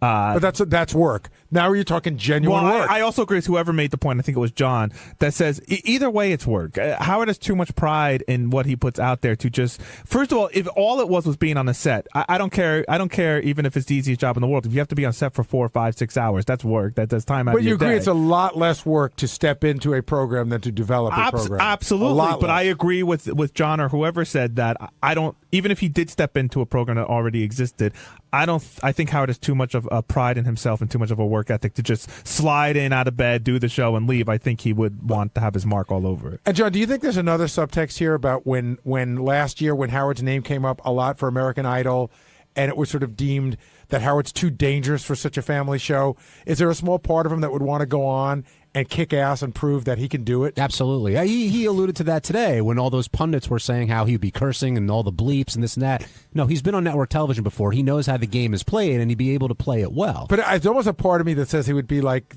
specifically to American Idol, look what I did for the show. You should have hired me. Another great. Oh, I'm sorry, Jason. No, I was going to say he would that argument, the too dangerous thing, is so silly. It It's is. such a fabricated argument. If anyone's ever read the Aerosmith or Steven Tyler biography, that guy was a maniac. Is a maniac in all aspects of life: drugs, women, everything. I mean, he's a complete maniac, and yet he is working fine on American Idol. I'm sure Howard could slip right in. That's the example I was going to bring up. Steven Tyler is beloved because of this season on American Idol, and anything he did beforehand, other than Jason, I mean, people really don't care about. They see him in that judge's chair, and they think he's just so charming and funny, and I think Howard would have the same kind of reaction. So we go back to that original argument. There are some Aerosmith. Jason, you're an Aerosmith fan. You're Huge. one of the biggest one I know. Huge, all-time favorite band. Does it bother you that Steven Tyler's on American Idol? Yes and no. I actually, it's weird. It doesn't affect their music for me at all. I would go see them in concert tomorrow if they were out here. I love them. In a way, I actually dig that Steven Tyler has become so accepted on America. Like, in a way, I don't know. I guess it would have been worse if he went on there and everyone thought he was just this moron, or like it doesn't seem to have hurt his image as an icon, I guess is what I'm saying. Right. And even though it's not how I want to picture my rock star judging the show, I don't watch the show, so I don't have that image of him in my head. And it's kind of cool when to hear young people talking about Steven Tyler. So I guess it doesn't bother me, but the news bothered me at first, yes. Mark, you're on the wrap-up show. Hello. I was just wanting to comment if Howard does take the position that you're talking about possibly taking. The biggest backlash I think he'd have would be 3 days a week at Sirius here, and goes off to do that when he's looking at semi-retirement.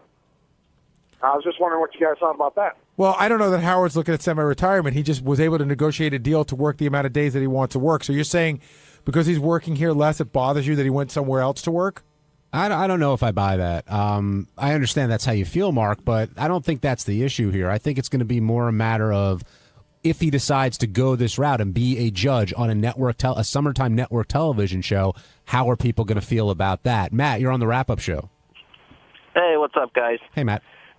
I was just wondering if you think, say that he goes on the show, and first of all, I think he should. I think he's the greatest entertainer there is in the world. But if he was to go on the show and the ratings were to go down, do you think his ego could take something like that? I don't know. I don't think Howard sees. One of the great things about that is he never sees it as an option. I also think. I don't think the ratings would go down, and I'll tell you why. In the beginning, first of all, it's the top-rated show in the summer. Second of all, I guess there's space to go either way, but everyone's going to watch that show. Certainly the first episodes to see what happens with Howard, how the dynamic is, how it works out. And judging from Howard's success rate, you would think that audience would continue to build over time. But if it did take a dip, I don't know. I'll tell you. I don't know about. I won't speak to Howard's ego, but if the show took a dip, the articles would be all about Howard. Of course, brutal. And it's one thing if you really felt that you were responsible for the show going down, and it's another thing to have everyone in America scream and point the finger at you and going, "Aha! We knew you'd fall on your face, and we're here to laugh at you." Yeah, but see, that brings up the more interesting point. If that did happen, I don't watch it enough. I don't think it's as impactful that America's Got Talent didn't do well as opposed to how people felt about Ellen on American Idol, because it's the bigger show. And when Ellen went on American Idol, everyone felt that she single-handedly ruined the show. Right, and they unceremoniously booted her off. But it's a different show. That's a fair point. But the other thing is, if in the reverse, if the ratings skyrocket, they won't give Howard any credit. They won't give Howard any credit? They might give him some credit. Well, actually, who knows? Because if it did go up, that would mean he's more of a mainstream star. Maybe the news would accept him. But right now, as things are, no, I think Howard gets credit when things go bad and no credit when things go good. You could almost do the cycle in your head right now.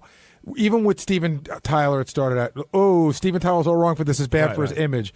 And then after he's on for a couple of weeks, it's like, wow, I didn't know Steven Tyler was this charming. But Steven Tyler also had Jennifer Lopez coming on, too, at the same time to sort of equal out the shrapnel, where this would be Howard, and that's it. How many actual days is, I know you don't know exactly, but basically, how many days of the show is this show? Is it on twice a week? I don't know. Is it on twice? So it's like the American Idol model. For how many it's weeks? a summertime show, I guess, 12 weeks? 12, maybe 14 weeks. Do you think it's just 2 days of taping a week? Or Well, I think they're live. I don't know. For some of it, they're live. It's the exact same as American Idol. They do the pre-tape stuff in the beginning. They do the live stuff towards the end. They have 2 shows on the week, but I guess performance and results shows. The question is the season, American Idol drags the season out because it's a summer show, is the season shorter? I don't think so, no.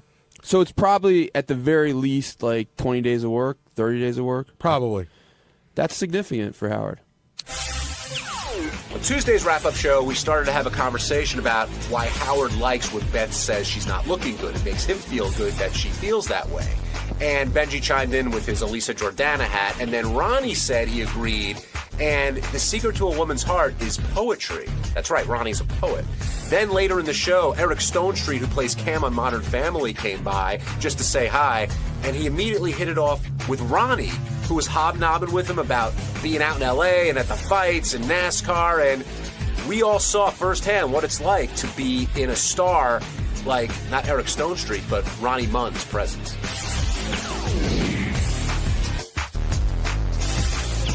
Now let's talk about the mutual admiration that Howard and Beth have for each other when either one says how horrible they look. It's a weird, Robin even commented on it. It's a very strange dynamic, but Howard's like, that's what I love about Beth, because she feels that she's looking disgusting, and she looked gorgeous today. I know. Like I said, they're both in really good shape. She looked particularly good today. And yeah, what was she saying? That she couldn't possibly complain about her weight, could she? She said she felt disgusting. Benji, you were in there. Yeah, I mean, it's, listen, I think she's very hot, but it's a typical girl thing. Like, she said she felt like stuffed into her pants. But Howard has those feelings too sometimes about himself. Yeah, he talks about how he's fat, and you know what I'm talking about. Whenever Howard would make fun of, even when I was 20 pounds overweight, Howard would talk about me like I was 100 pounds overweight. So to him, every pound equals 10 pounds. So if he's 3 pounds overweight, he's 30 pounds overweight in his mind. Ronnie, why does Howard love it so much when Beth talks about how bad she looks, or she's just not feeling great, or she thinks she looks disgusting? He's like, oh, I love the fact that Beth thinks that. Because all hot chicks think that. They all think they're ugly. Why do you think that is? I don't know. I don't get it, but they all think it. They all think they're fat. They all think if they have like one meal that they ate too much, they feel like they gained 30 pounds. It's weird. They feel bloated. They can't move. Their clothes don't fit right. Do you remember the show Just Shoot Me? Yeah. Remember the plot line with David Spade and Rebecca Romaine? Yeah. It was so great. He was dating her, and every time she sort of figured out that she might not like him anymore, he would tell her that she was getting a little heavy, or that she had acne, and that she would feel so bad she'd just come back. Now, do you like to see that in a woman as well, Ronnie, that attitude? Yeah, I like when they think they're ugly. I think it's good. And what's the best way to handle that? Don't answer. Oh, just ignore it and just play stupid? It. Yeah, play stupid. Is that the tactic you take, Gary, or you, Benji? If that ever comes up? No, I want the chick I'm with to feel hot. I mean, I agree with Benji. Yeah, I do too. Yeah, but they're going to feel hot. They're going to try to make themselves hotter if they think they're not. So if they don't think they look good, they're going to work harder. Right, they're going to work harder to look hotter. I mean, I joke around about it sometimes. Oh, I joke around but you all don't the really, time. Do you really want Stephanie to feel that way? No. But it works. Believe me. Who are you joking around with, by the way? Not the girl, right? Well, yeah. Yeah. The jokes don't go over well. No, actually, chicks like that kind of teasing, but I mean... No, they don't. They don't. Chicks like when you call them fat? Yeah, they love it. You're telling me if your girlfriend says, oh, Benji, I feel so gross, I look fat today, and you're like, yeah, you kind of do. So you think that's a good move? Is that official? It's your girlfriend now? He declared that we're yesterday the fucking on the show. hat that we're all supposed to be ignoring. Well, I decide we're all going to wear hats tomorrow. Benji shows up to work today with a blue hat on with orange lettering that says Elisa on Why it. are you guys all like pointing it out and make a big deal about it? I told him I got 4,000 hats at home. That I'll bring them a regular, No, a regular different kind of hat. Look, to wear. It wasn't. Yeah, I went to a store and all they had were Elisa hats. That's all they had. No, Yeah, And by the way, in an amazingly ugly color. Is it? Yeah, it's orange on teal. I've been told my eyes look real pretty in this. It screams notice me, Who which told- comes as who no told you that? surprise Lisa to G you. tell you that? Lisa. No, did Lisa G tell you your eyes No, look Lisa pretty? looked pissed about it. So you're going to have a Stephanie hat tomorrow, Ronnie? Yeah, I'm gonna have a sure. Gary's wife hat tomorrow. I'm going to wear a Stephanie coat tomorrow. One thing that you point out, which we do talk about quite a bit, is the relationship he has with Beth. And it's one of those relationships where you could just tell the two of them are still crazy about each other. Well, I mean, what did he say? He made a love video for her? Yeah. See, again, this is great because on the one hand, I don't want to goof on him because it's genuine. It's not a bullshit thing. Some guys do stuff like that. It's bullshit. It's very genuine. However, if 15 years ago I came in and said I made a love video for my wife, he would have said, well, that's the beginning and the end of your relationship because you have to do that. If you have to show how much you love your wife, blah, blah, blah. But now that he's in love, he sees things differently. But that's sort of been the core of the show. 15 years ago, he would have said, if you have to go to a party and drink, then you're a loser. Right. Now it's like, ooh, I love to drink. People change. And they do change. People evolve. But, Gary, if anybody has the right to make fun of someone making a love tape, I would think it would be you. I mean, well, no, because he's got the girl. I have my finger going towards the button to sort of try to figure out a way to use that thought. I said, you know what, I'm just going to pull that one back. You ever done that, Ronnie? Made like a love tape? No. Never? No. Poems or cards? Yeah, or something poem like and cards, yeah, but no tapes. What's like the most... When Ronnie was dating, they didn't have to. They didn't have to, yeah, right. Thank you. Well, what do you think of making a love? Like, I would chip it out on a piece of cement. Like Moses. Yeah. Well, what do you think of making a love tape? Hey, everybody's different. You can say what you want. I won't take it. No, I'm just saying. If you think it's douchey, no, say it. I didn't think it was douchey. I mean, you listen. Everybody has their ways of getting their feelings out. Okay, Gary, was trying his hardest to get this girl back, and the tape was the thing he thought was going to close the deal. But obviously, I'll tell you, wasn't meant to be. One of the great moments was about a year after the whole love tape thing went down. It was on the air. We were playing it over and over again. And a guy came to me, a guy that I know pretty well, and he was a friend of a friend, and he said, listen, I'm going through this thing with a girl, and I'm going to lose her. And he said, do you think I should make a videotape? I go, are you fucking kidding me? It's just like I was looking for the cameras, but he was serious. He goes, do you think the tape might work? I'm like, you got to go talk to someone else. All right. Did you write the poems, or did you... No, I wrote poems. Oh, that'd be so great to see. Do you have any of them? No. Or? The girls have them. Do you remember any of them? No. What about like if you write a card to Stephanie now? Would you include a poem or something like that? Do you just underline certain words? I don't know. You'd have to ask her. I don't know. She's not here. I'm asking I don't you. remember. Oh, I don't remember what I wrote. So you're writing poems? I don't know. That's sweet. I think it's really sweet. I don't know if I wrote any poems or not. You totally But wrote that a used to poem. be my thing, actually. That was your go-to? Yeah, that was my go-to. Poems, man. Really? Yeah. When's the first time you did it? Like, when did you start working for you? Before they had VCRs, yeah. And now you think there's nothing better than that's better than flowers or something else? No, flowers works. Girls love flowers. They love they love the attention. They love getting flowers delivered at work. That's a great angle right there. Agreed. They like when the florist guy comes and they come to the receptionist and is blah blah blah here. I have a delivery for her.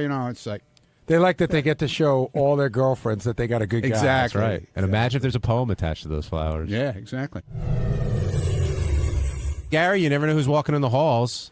Well, John and I are huge fans of Modern Family. Never miss an episode. With our good friend Danny Zucker, who had a cameo a couple of weeks ago. But with us now, who just was in the halls, is Eric Stone Street, who plays Cam. What's up? On Modern Family. The Emmy award-winning actor. Yes. Eric Stone Street. Yes, never forget that part. No, you listen to the show quite a bit? Yeah, the Howard Stern absolutely. Show? Absolutely. Danny, what did you think of Danny's performance, by the way? Well, it was a second and a half long, but it was awesome. It was hilarious. He got a line, right? He got one line, Yeah, right? he got one line. And Was that his voice? Yeah. I couldn't. Oh, that would have been hilarious if they would have had to dub over his voice I did. for one line. I did. I thought they looped it in. That would have been. I'm going to tell him everyone thinks that. No, he asked me. At one point he was like, "Just tell me how to say it. Just tell me exactly how to say it." So I gave him the line, and then he said it exactly that way. But yeah, absolutely. I've been a long-time listener of the Stern Show. You kidding? Now, Eric, it's not. There's nothing official. Howard hasn't confirmed or anything, but he's rumored. It's been rumored that he could be the next judge on America's Got Talent. Man, good idea, bad idea. What do you think? Well, I would love it. I mean, if he can be Howard, which I can't imagine he would do it under any other circumstance, that would be incredible. Is it on Against Modern Family? I don't know. I hope not. If he when says is it on? yes, it's a summer replacement. It's during show, the so- summer. It's on Tuesdays and Wednesdays, I think. But 8. Yeah, but it's on during the summer only, right? Yes, it's a summer show. That's amazing. I would watch it. I haven't watched it in a couple years, but I think Howard would be amazing on it. He'd be pretty good. You didn't hear any of the show this morning, did you? No. We had Chaz Bono. Did you see Chaz in the hallway? I saw Chaz in the. My girlfriend and I almost went as Cher and Chaz Bono for Halloween this year. She was going to be Chaz. Oh no. Well, Chaz was on, but before Chaz, Beth came in, and we were talking about Howard's relationship with Beth and how you could tell how genuinely in love they are. Yeah. And we were talking about, what makes women happy, and Ronnie was commenting on poems are his thing. He likes writing a poem to a woman. Does he know who Ronnie is? I assume you? Yeah. Hi, Ronnie. How are you, man? Good to see you. You're Ronnie, the limo driver. Limo driver, yeah. Right. He knows. I know. This looks different though. Do you have something new going on in the facial hair area? No. Yeah, I just cut this part of it off. You Okay. gotta go through That's it. called a Van Dyke. Gary, I cut it off 8 months ago. Where have you been? Gary's John, like, right? I knew something looked different about you. You work with him every day. 8 You months didn't ago. know. You've cut it off a while ago, yeah. Yeah. It's a Fu Manchu with the little Yeah, with soul the little patch. dude. No, in that's the called a middle. Van Dyke. But Ronnie, I like how you pretended that Eric wouldn't know who you are. I mean, your star has been growing and expanding all year. Just making sure. Do you know he's got this is no joke. You know he's got some sort of development deal with Fox Cable, one of the Fox cable channels. Fuel TV. Fuel TV, really? Yeah. Just about like. I can't talk about it. Okay, yet. wow. can't Sorry, talk I about didn't it. mean to go there, Ronnie. I just got back from LA. and Okay, I was told I not get to it. talk about it. Yeah, I'm no, sorry. I understand. Meetings. He was at the fight last week, walked the red carpet. I was at the fight. I was there. Yeah, I was there. I didn't see you in the VIP room with us. I was in the VIP room with my friend Brock Lesnar. Well, I didn't see you. Yeah. Ooh, Brock Lesnar. What fight were you at, though? The Pacquiao or the MMA? No, MMA. Yeah. Yeah, I was there. Brok Lesnar's become a pal of mine. Yeah, I was It's the funniest matchup ever, right? how'd that Cam happen? and Brock Lesnar hanging out at Morton's Steakhouse. I met him through some friends of mine, Kevin Harvick, the NASCAR driver. And That's my buddy. I'm going to see him Sunday. They're At good the friends. race. Do you want to date? Yeah. I went with Kevin when Kevin threw out the first pitch at the Yankee game. We hung out all night. Oh, that's awesome. Yeah. And so do you know Jimmy John, the guy who owns Jimmy John Subs? No, I don't know him. That's how I met them all. Oh, okay. Was through that guy. But Brock and I have become pals, and he's a tough guy. He's got to fight, the Alistair Overeem on December 30th. Cool. Are you going to the race this weekend? No. You're not going to make it? No. Are you a race car fan? Of I NASCAR? love NASCAR. Yeah, NASCAR's awesome. I got into it because of that. It's like I grew up watching late models, race in Kansas City. Kansas City's a big race town. But then once I sort of got to go to NASCAR and sit on top of the pit box and watch it from there, it's like, who It's could awesome. not be a fan of this? This is incredible. Did you ever drive one? Did you ever go to any of the I schools? can't fit in the car. Are you serious? No. Come on. Now, did you ever go to the schools? No, I haven't. Try a school. It's Kevin great. has promised me he'd take me around the track. No. You don't want to go around the track with Kevin driving. You want to drive it yourself. I'm telling you. Stop yelling at me. It's a great rush, man. I'm telling you. I would love You got to do it. I did Pocono. Hey, can I tell you something real quick? Pepto-Bismol is why I'm here today, and I'm helping Feed America give 2 million meals away this holiday season. Go to facebook.com/Pepto-Bismol, and they'll donate 8 meals for every time you like my turkey. That's great. That's why I'm here today. That's great. Thanks work. for having me in. This Thanks is freaking awesome. Come by Superfan one day. I'll do it. All right. Hey, what's up? On Wednesday's wrap-up show, we talked about office bromances that included myself and JD, John and Gary, which you've heard about, and how Jason and JD do not have an office bromance because apparently JD thinks Jason is not better than him and he shouldn't be allowed to make fun of him. Got a little weird, but a lot of it's funny. Check it out. Howard spent some time today talking about a bromance, Will, between you and JD. And were you aware that you were the father figure in JD's life? Well, he does call me daddy, No, so I I assume do not. that I don't call you daddy. that I was never the will. relationship, Dad. You know what? I went over to JD and I said, listen, if you need an older brother figure, I could be that. He goes, well, I'd rather have you than Will. He goes, Will's like Chet from Weird Science. So Will picks on JD a lot and breaks his balls and beats him up from time to time. But he busts him and just steps on him and spits on him. Yeah, that's breaks, you idiot. But JD comes back for more, Will. So clearly he enjoys the he loves relationship. it. Hold on, I don't come back for more. I go in and try. He's like an abused wife. I try and say hello to a friend and whatnot, and I get this every day. But if it bothered you, JD, wouldn't you tell Will, okay, enough? Let's just get along or try and work things out? You know what? It's just I don't know. I guess I'm able to take it, and he is funny. So he does the same thing to me, so it's not. I'm not hardly ever. How does he abuse you?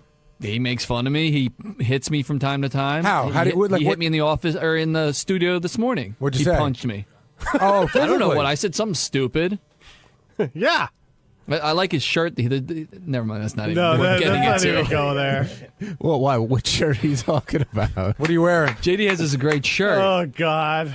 He's actually wearing it today. And What does it say? It says Karma. Wait, he's wearing a sweatshirt. But no, he's covered it up. under, He doesn't yeah. like wearing it. So it says Karma on the front, but we've memorized everything that it says on the back. So each letter, stands for another word. So K for Karma is for kindness. Right, Jamie? I don't know. Yes, you do. Don't lie. I haven't read the shirt. You and Greg Carmel, the fucking asshole, have read it more than me. The second A is for abundance. I can't. Second A is for acceptance.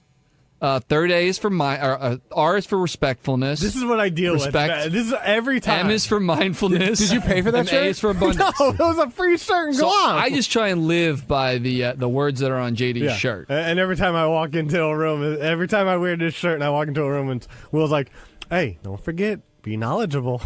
But as a sidebar, one day for TV, we should do a JD Benji free shit from the Glombox fashion show. Oh, you wouldn't have enough time. You wouldn't have enough time. They wear the most bizarre shit that we throw away. Yeah, Teddy's made the comment to me a few times that Benji's been wearing the same thing for 3 weeks now? 3 weeks straight. He's been wearing that exact outfit for 3 weeks. Is that true? No. Yeah, it's absolutely true. I have photos to prove When's the it. last time you saw this shirt? Not the shirt, the pants and the shoes and the pea Oh, coat. like you change your pants. Oh, man. I can't believe that girl sleeps with you. She doesn't. She doesn't. No, they sleep in a bed together. I mean, it's disgusting. But second base, we heard. Congratulations, Benji. Yeah, I'm not even clear what bases are. What do you think the Did you touch bases her are? titties? I always forget. Like, first base is kissing, second base is touching titties, third base is fingering, and home run is getting laid. mostly first base. Mostly first base. Yeah. No finger blasting? No. Howard sounded surprised that this relationship between JD and Will even existed, Gary, but during the breaks, it's clear that it exists. Yeah, it's funny because Howard's not in the office a lot. I mean, I know I see all of you guys have. I think everybody in the office has a weird relationship, a funny relationship. Whether it's goofing on everybody when they go out to eat together, like I think even you and Steve Brandano and Jason have a funny relationship about how you decide, and JD about how you decide what you're going to eat that day and what groups you're going to go out in and where you're going to go, where you're not going to go. That's true. And how Burger King's never on the table. Well, that's my opinion, but yeah, that's true. We definitely do have that, and everybody gets along really well. I think so. But I don't think that there's one like JD is sort of friends with everybody. I know he's tight with Will, he's tight with me. He doesn't like Jason. Well, Jason. I like Jason fine. No. He can annoy me sometimes. The thing that's funny about JD, and we're going to get to Jason in a second because I'm curious about that. But the thing that's funny about JD is JD's like he's like really mellow, like really, likable, and he's like a good guy. But then when you find out he doesn't like someone, oh my God. Like once we found out he didn't like Jared, he was very vocal about that. If it was brought out, sure. So what's up with you and Jason? There's nothing really up. Just sometimes Jason can annoy me, just like he annoys everyone else. Well, what do you want? I'm sure I annoy people. Hello? No, I'm just listening to this. I'm listening to you describe your relationships. That's all. Listen, we're friends. I'm friends with Jason. Do you think Jason's hurt that it used to be Will and Jason and now it's Will and JD? No, I don't know. I don't think so. I think Jason and Will were both a little annoyed with being paired together all the time. Is that true, Will?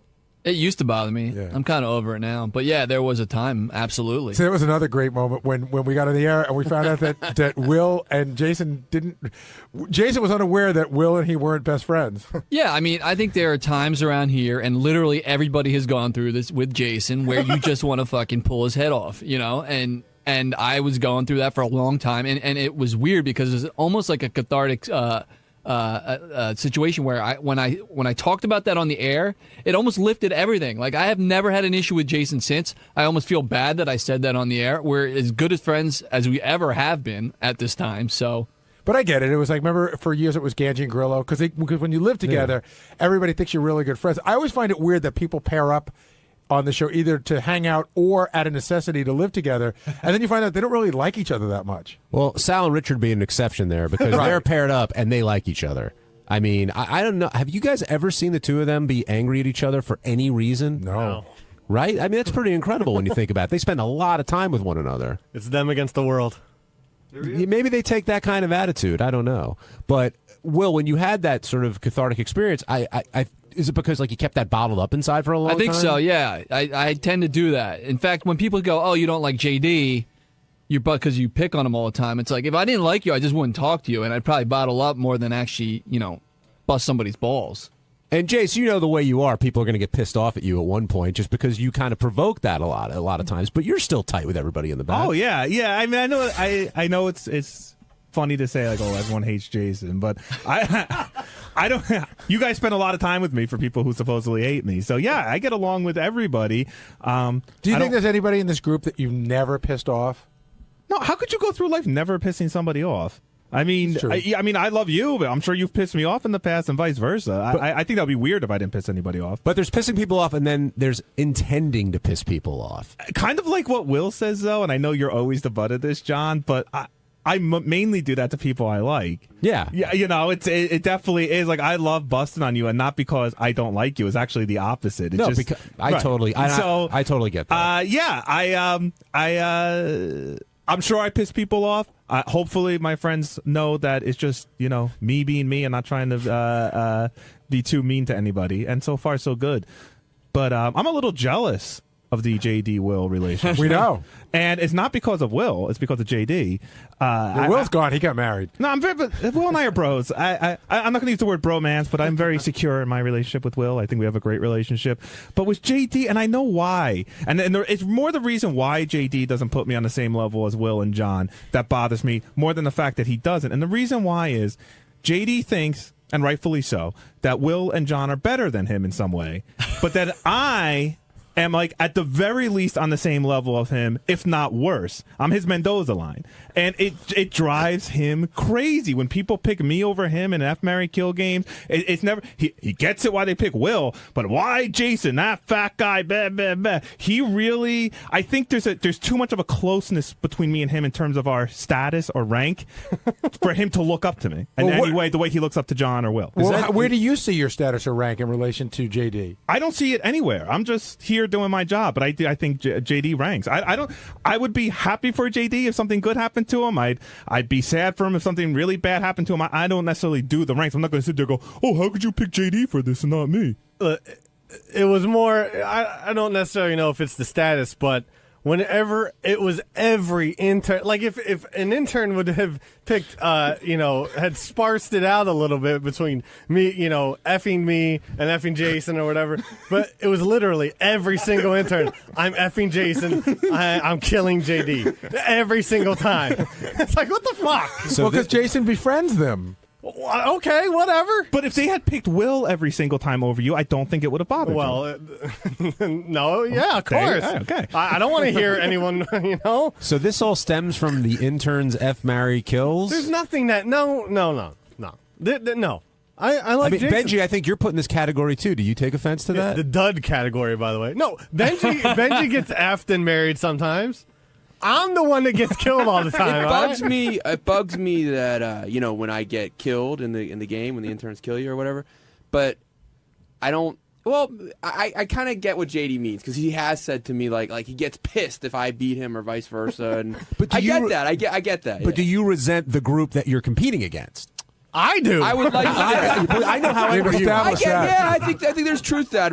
I'd rather be in an F, Marry, Kill with you and Will. Okay, but hold on a second. Whenever they do an F, Marry, Kill, and say Will and I are in it, Will always wins because I recognize that he's better looking than me. I don't hate him for it. But you're in the category, Gary. What That's category? what the issue is. If it's Will and two other Meaning guys, you could possibly compete with Will. You're in the, and that's why it's fine that you're in that category. And again, I know I'm usually not though. It's usually me and John and somebody else. Yeah, exactly. Look at the old guy group. By the way, when you talk about the Mendoza line, I feel like looks wise, I'm batting like 211.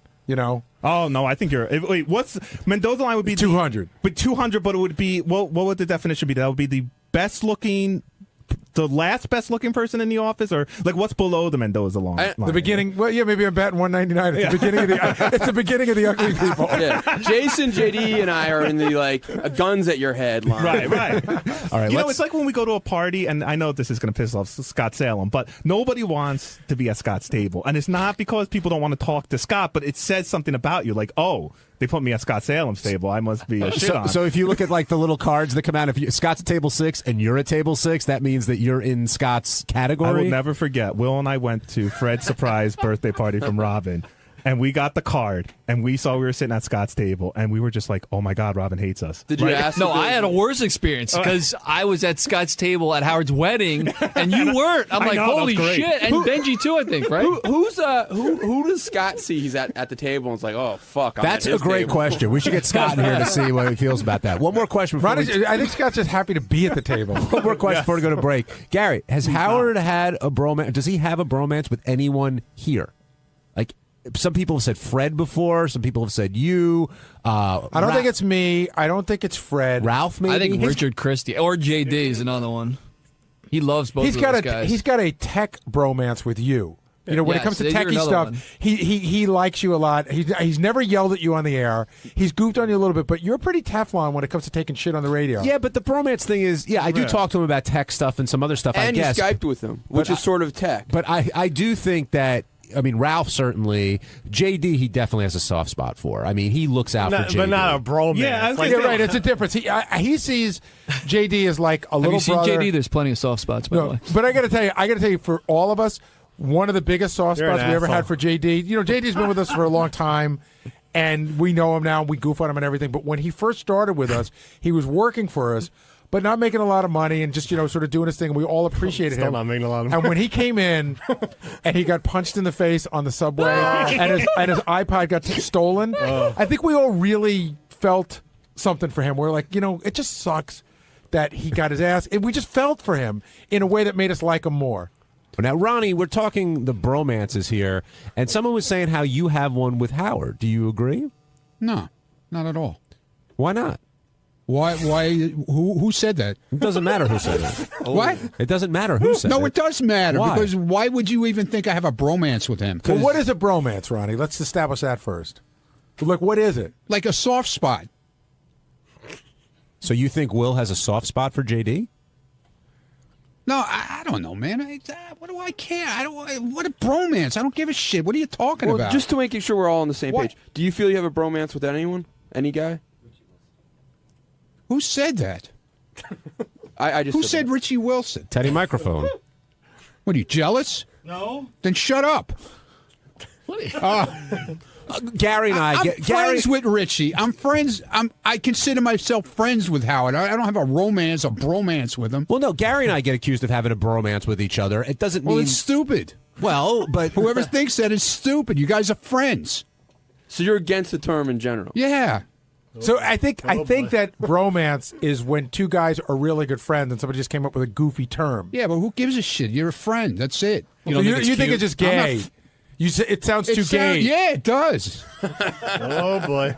And Ronnie, I mean, yesterday Eric Stonestreet accused you of yelling at everybody all the time, but I thought I didn't yell at him.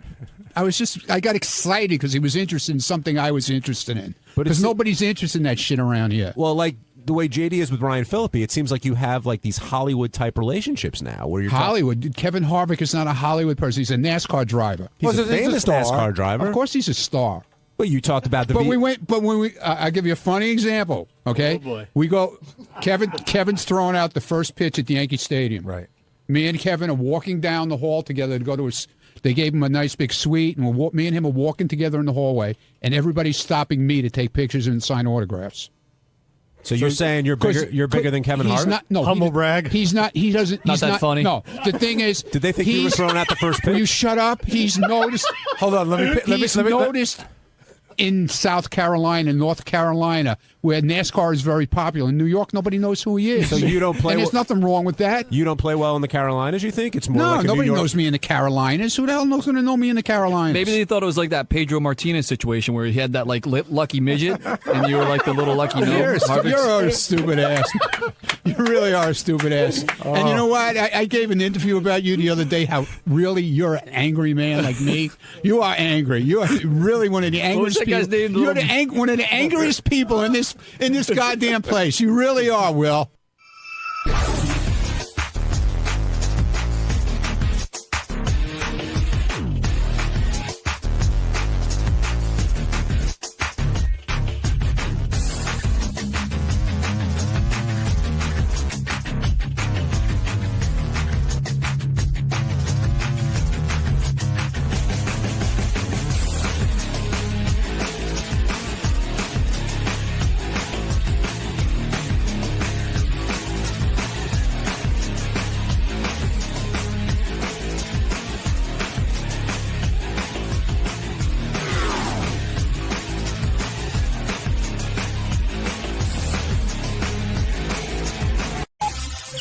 This is the best of the wrap-up show. A recap and behind-the-scenes look with John High and Gary Dell'Abate. The best of the wrap-up show begins now. So on Monday's wrap-up show, we were talking about the guests that were on the show, and one of the guests was a transgender person, and somebody called in who was a transgender person, I presume, and said that they had a vagina. And I said, I don't think you have one because it can't be a workable thing. And we got into this whole altercation where she was mad at me, but I wasn't mad at her. I was just trying to bring out a point. But you should check it out and see what happens.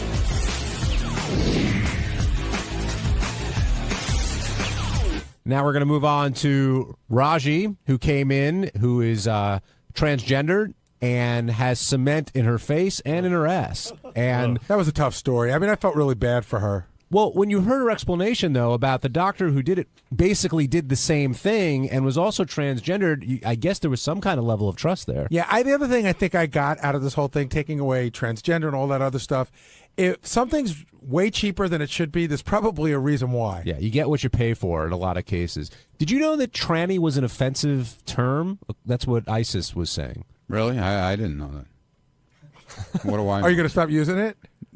Me? Yeah. Did I? I don't know. Did I use it? Well, I mean, would you say, hey, the trannies are here? No, I didn't say that. Well, would you? Ronnie always says that. Yeah, I guess so. I didn't know. Yeah, I guess. Yeah, I guess I would. I'm still on the fence about whether I'm stopping using it or not. Yeah. So what did you think of Raji and ISIS today? ISIS came in late. ISIS, I saw everybody before they came in all together, and she was scary looking when I walked in the room. You know, it was kind of I didn't know what to say to her. You know, you don't know what to say, but I mean, ISIS was cute. You know, what can you say? It's like I was talking to one of the guys out here. I won't mention who it was, and he said, "On a good night with a few drinks, you would never know what you were doing." Well, the question I was asking around the office, and I'd like to try to get an answer. ISIS is, for all intents and purposes, a woman now. Right, she has a fake vagina. So if you marry ISIS, does that make you gay? That's the same silence I got from everybody else. If you're legally, you're gay, and technically, you're. I think you're definitely committing a gay act. I think, but it depends if your desire for her is as a woman. Then you're not. I don't think. Yeah, but what would be the difference if you didn't know that she had the operation? That's what I'm saying. And you met her in a bar and you tried to pick her up, and then found out she had a cock. Well, if you, it's still the same difference. You're still going out with a guy. No, that's what I'm saying. Technically, it's a gay act. She's got a fake hole there it's now. Technically a gay act, but I think if someone desires her because they think she's a woman or think he's a woman, then they're doing it for a heterosexual reason. Yeah, but still, I mean, it's a gay act. I agree with you. But there's nothing wrong with it if that's what you're into. I don't think so either. How is it a gay act if she's a woman now? Well, I mean, like if a man rapes you, you had a homosexual act, right? Yeah. Yes. But you didn't desire it. What I'm saying is that, is she a woman now? She's had the full sex change operation. Is she a woman, or is she a woman that used to be a man, which we know to be the truth? To me, she's still a tranny. But she's got all the working parts of a woman. No, they don't really work. Now, you know that. Now, stop it. How do you know that? They don't work. Experience? No, they don't work. How could they work? How could you say they don't work? How do you know that for a fact? Dude, the way remember when somebody, I forget who it was, explained how the operation actually works? Yeah, it's not. Dude, it's still a guy. I think it's nice to treat her as she wants to be treated, as a woman. However, every cell in her body is a male. I just think it's my favorite part. That's actually wrong. Uh-oh. Wrong. Okay, who's this? This is Diane in New Jersey. Yes. What was your original name, Diane? How you guys doing? It's kind of ironic that the first time I actually finally get through, and after listening since I don't know the early '80s, it's to criticize. Diane, were you born a woman? No, I was not. But there's just it's really kind of ironic that so many Howard and you guys are also gay and lesbian friendly, and you seem to really know your stuff. But when it comes to trans people, you are like completely clueless. Well, I mean, how are we First clueless? off, it's not a gay act. Okay, number one. Okay, I've been married to my husband. It's going to be 10 years now. He dated exclusively, women that were born women. All before that, and when we have sex, like he puts his penis in my vagina. So I don't see how that could be seen as gay. Well, I think Diane, Ronnie says that there's no way your parts can work. Right. Well, that your vagina used to be. Ronnie doesn't have my parts. I have my parts, and they work.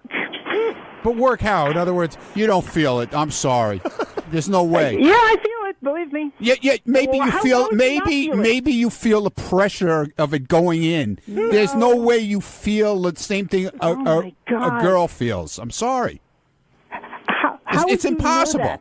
Oh, please. How is it impossible? I've heard doctors This is talk like about arguing- this stuff, is like dude. Come on arguing now. with an idiot. Hey, Diane. Diane, Yeah.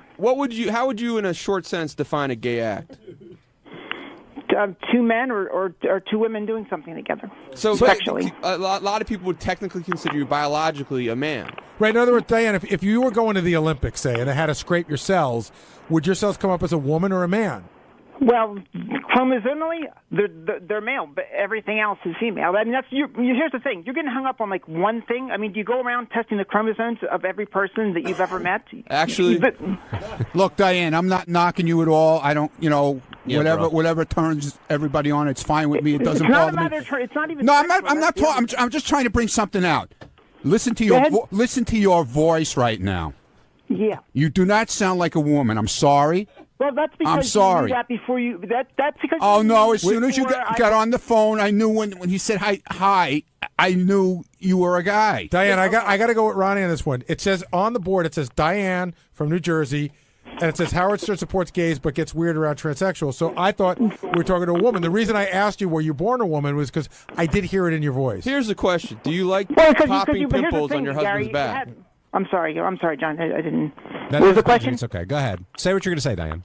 The reason is, of course, you had that specter raised in your mind. I can tell you honestly, I'm on the phone, normally all the time. Never, ever does anyone ever say sir or mister or anything like that. It just doesn't happen.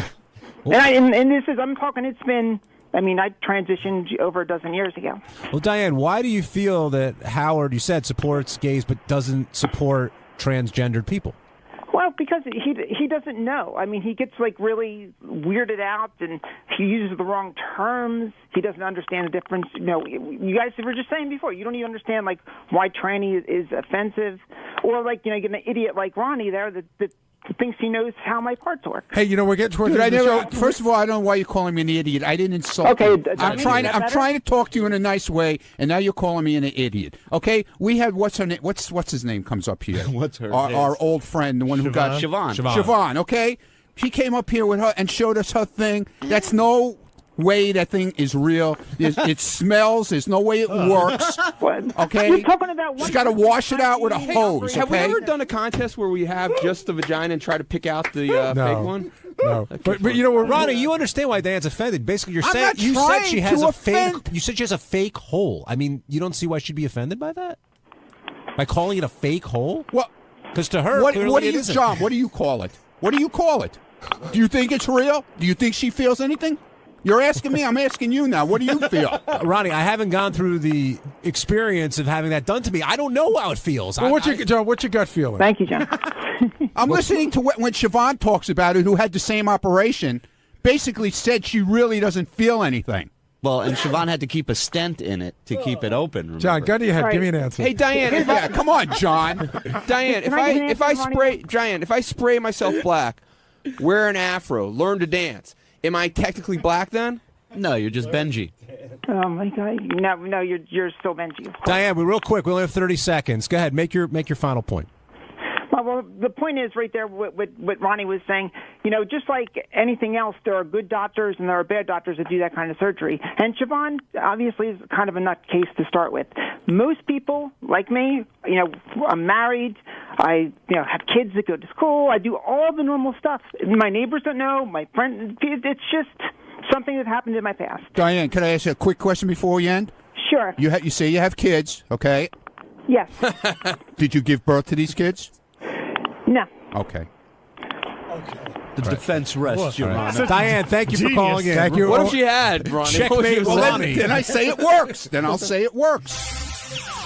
Hey, it's Gary Dell'Abate, Baba Booey. On Tuesday's wrap-up show, we talked about the bad day that I was having, how Howard yelled at me, how I yelled back at him, how Howard was mad at me for going to the Springsteen show, how DePace agreed that I shouldn't have gone to the show, and all the crap that went on the show that day. Here's how it went.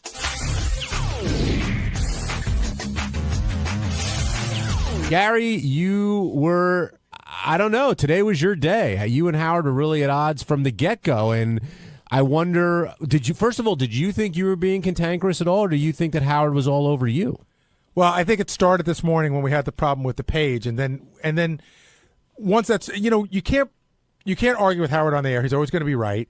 I never get to present my side, so the audience thinks I'm stupid. Then you get a bunch of emails from you're a fucking moron and all that other stuff. But when he said later on in the show, are you on edge? Listen, if you've ever had a fight with your wife and you haven't sort of rectified it, it's 2 hours later, you're still on edge. So that carried over, the stuff that happened, because Howard can't see orange, that carried over until later in the show. Yeah, and then, the whole, the whole condescending, the condescending attitude in general is probably what gets under my skin. But, oh, Gary, it's almost like the way he was to me today was if I was a woman, oh, Gary, you must be on your period.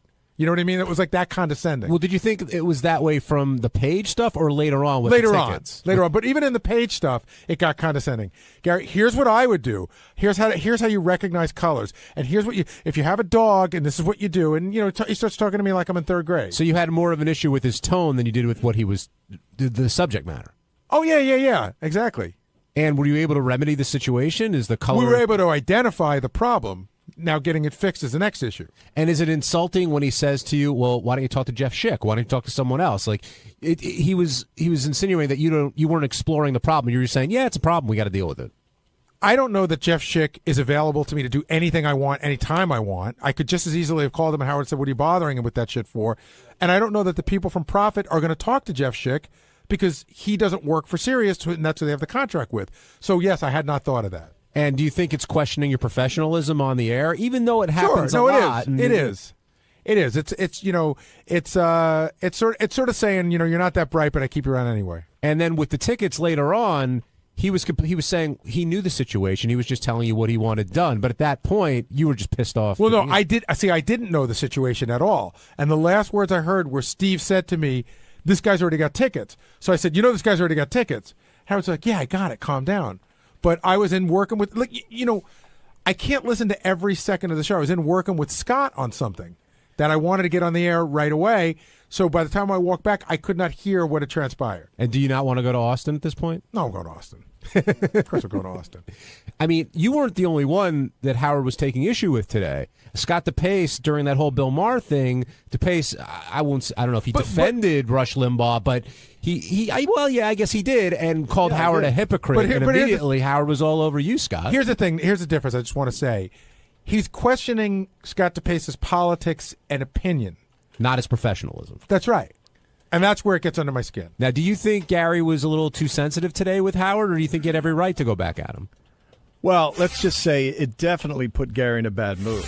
So he was barking. He barked at me at one point. And Gary did.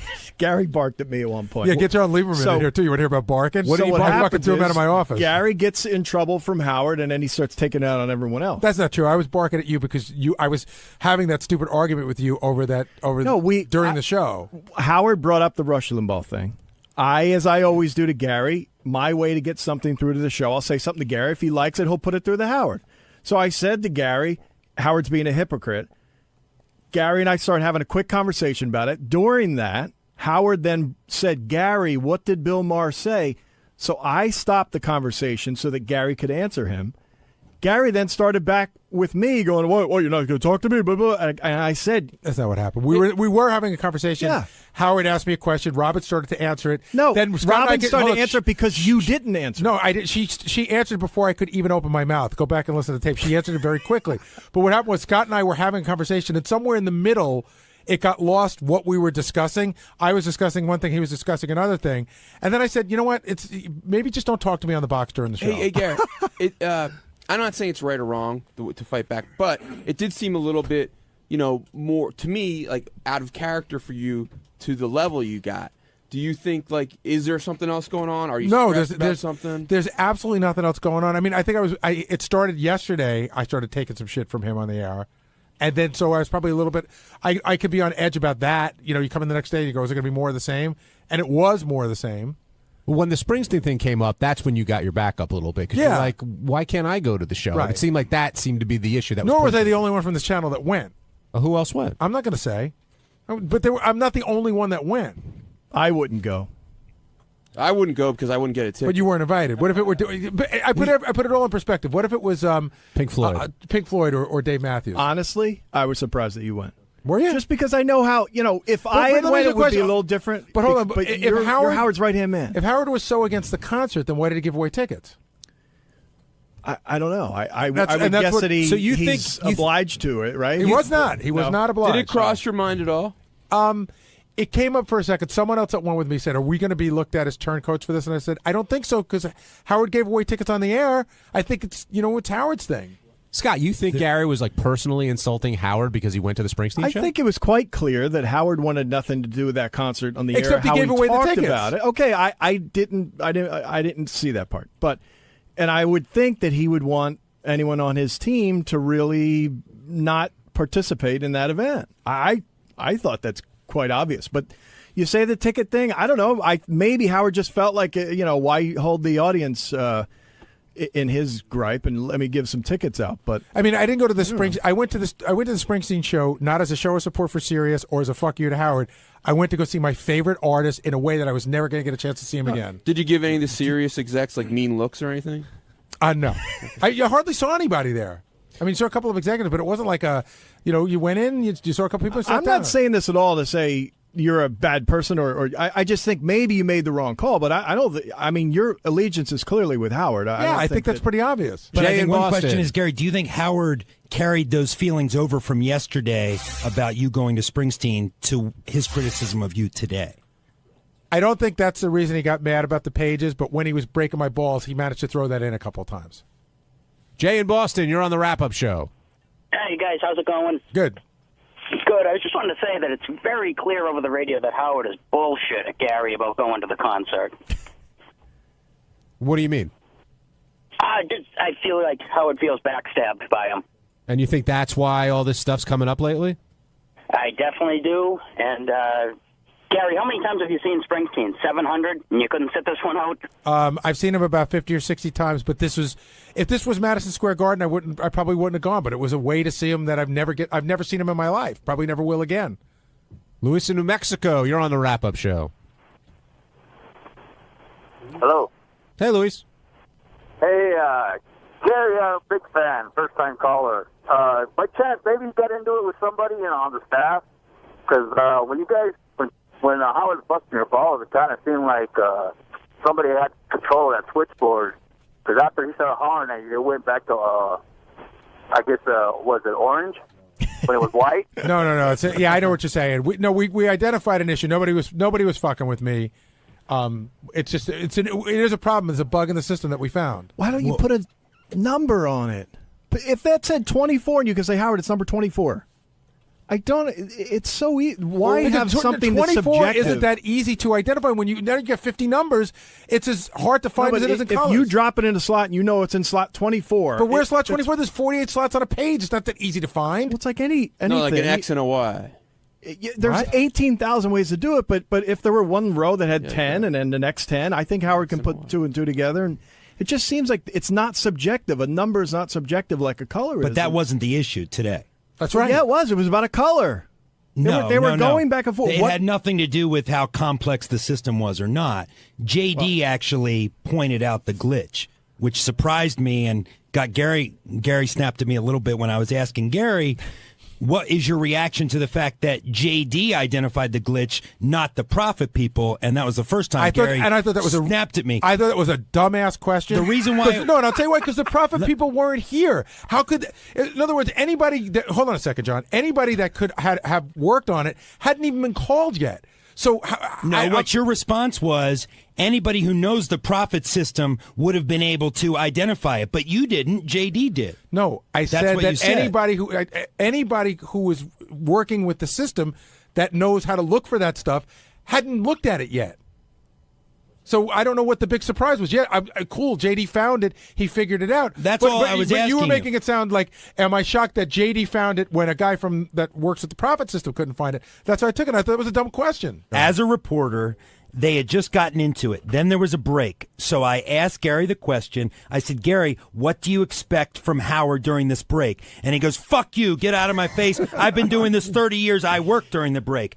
I didn't say I've been doing this 30 years, I did. I was pissed at him. I was just plain annoyed that he was following me at that point. Were you surprised Gary reacted this way to you? I was surprised at the fuck you. It was a legitimate question, and I thought Gary thought it wasn't. It's a legitimate question. No, it is a legitimate question. I was just pissed going off. in, what do you expect? And so, but look, Gary's always been very forthcoming with the news team. And secondly, he was getting it from all sides today. You had cameras in your face, microphones, all that. Here's what I will say to you, John. I still hold fast that the first question was a dumbass question, and the second question was a legitimate question, and I was pissed, and I apologize. Okay. Well, I disagree because you keep saying we found the glitch. JD found the glitch. Right? Well, we are staff, sure. Oh, okay. I thought you meant we, including yourself. No, we here at the show. Okay. I didn't find anything. Okay. All right, I want to move on. Nor did I ever insinuate that. Okay. Thanks, John. Thanks. Who came in? John looks dissatisfied with that answer, by the way. Why are you shaking your head, John? No, I think it's a little disingenuous. Gary said a few times, we found the glitch, and I just wanted to pinpoint it because I think a lot of people back there were surprised. JD found the glitch. Scott, the engineer, then relayed that message to Gary. That's all I was saying. Are you saying like I was taking credit for it? You insinuated that you helped find the glitch. I think. Maybe I heard wrong, but that's what I thought. Did anybody else hear that? Or I'm not picking a fight. No, I know. I just think I think you're being picky about when I say we found it. That's what I would say to Howard. And when I went in, I told Howard that JD in fact found it. I guess I was saying we when we were talking, but in the greater we. Yeah. Okay. I don't think there was anything more to it than that. I think if you ask the staff here, I think you'll find that I'm the last person on the staff to try to take credit for what somebody else did. We never do that. On Wednesday's wrap-up show, Sal was back to explain how he mispronounced Elle Macpherson's name as Ellie. But the great thing about Sal is that he'll never admit he's wrong. And we found out what Sal meant by why magazines talk, and it's just another fascinating insight into the mind that is Sal Governale. Not too deep, but thoroughly entertaining.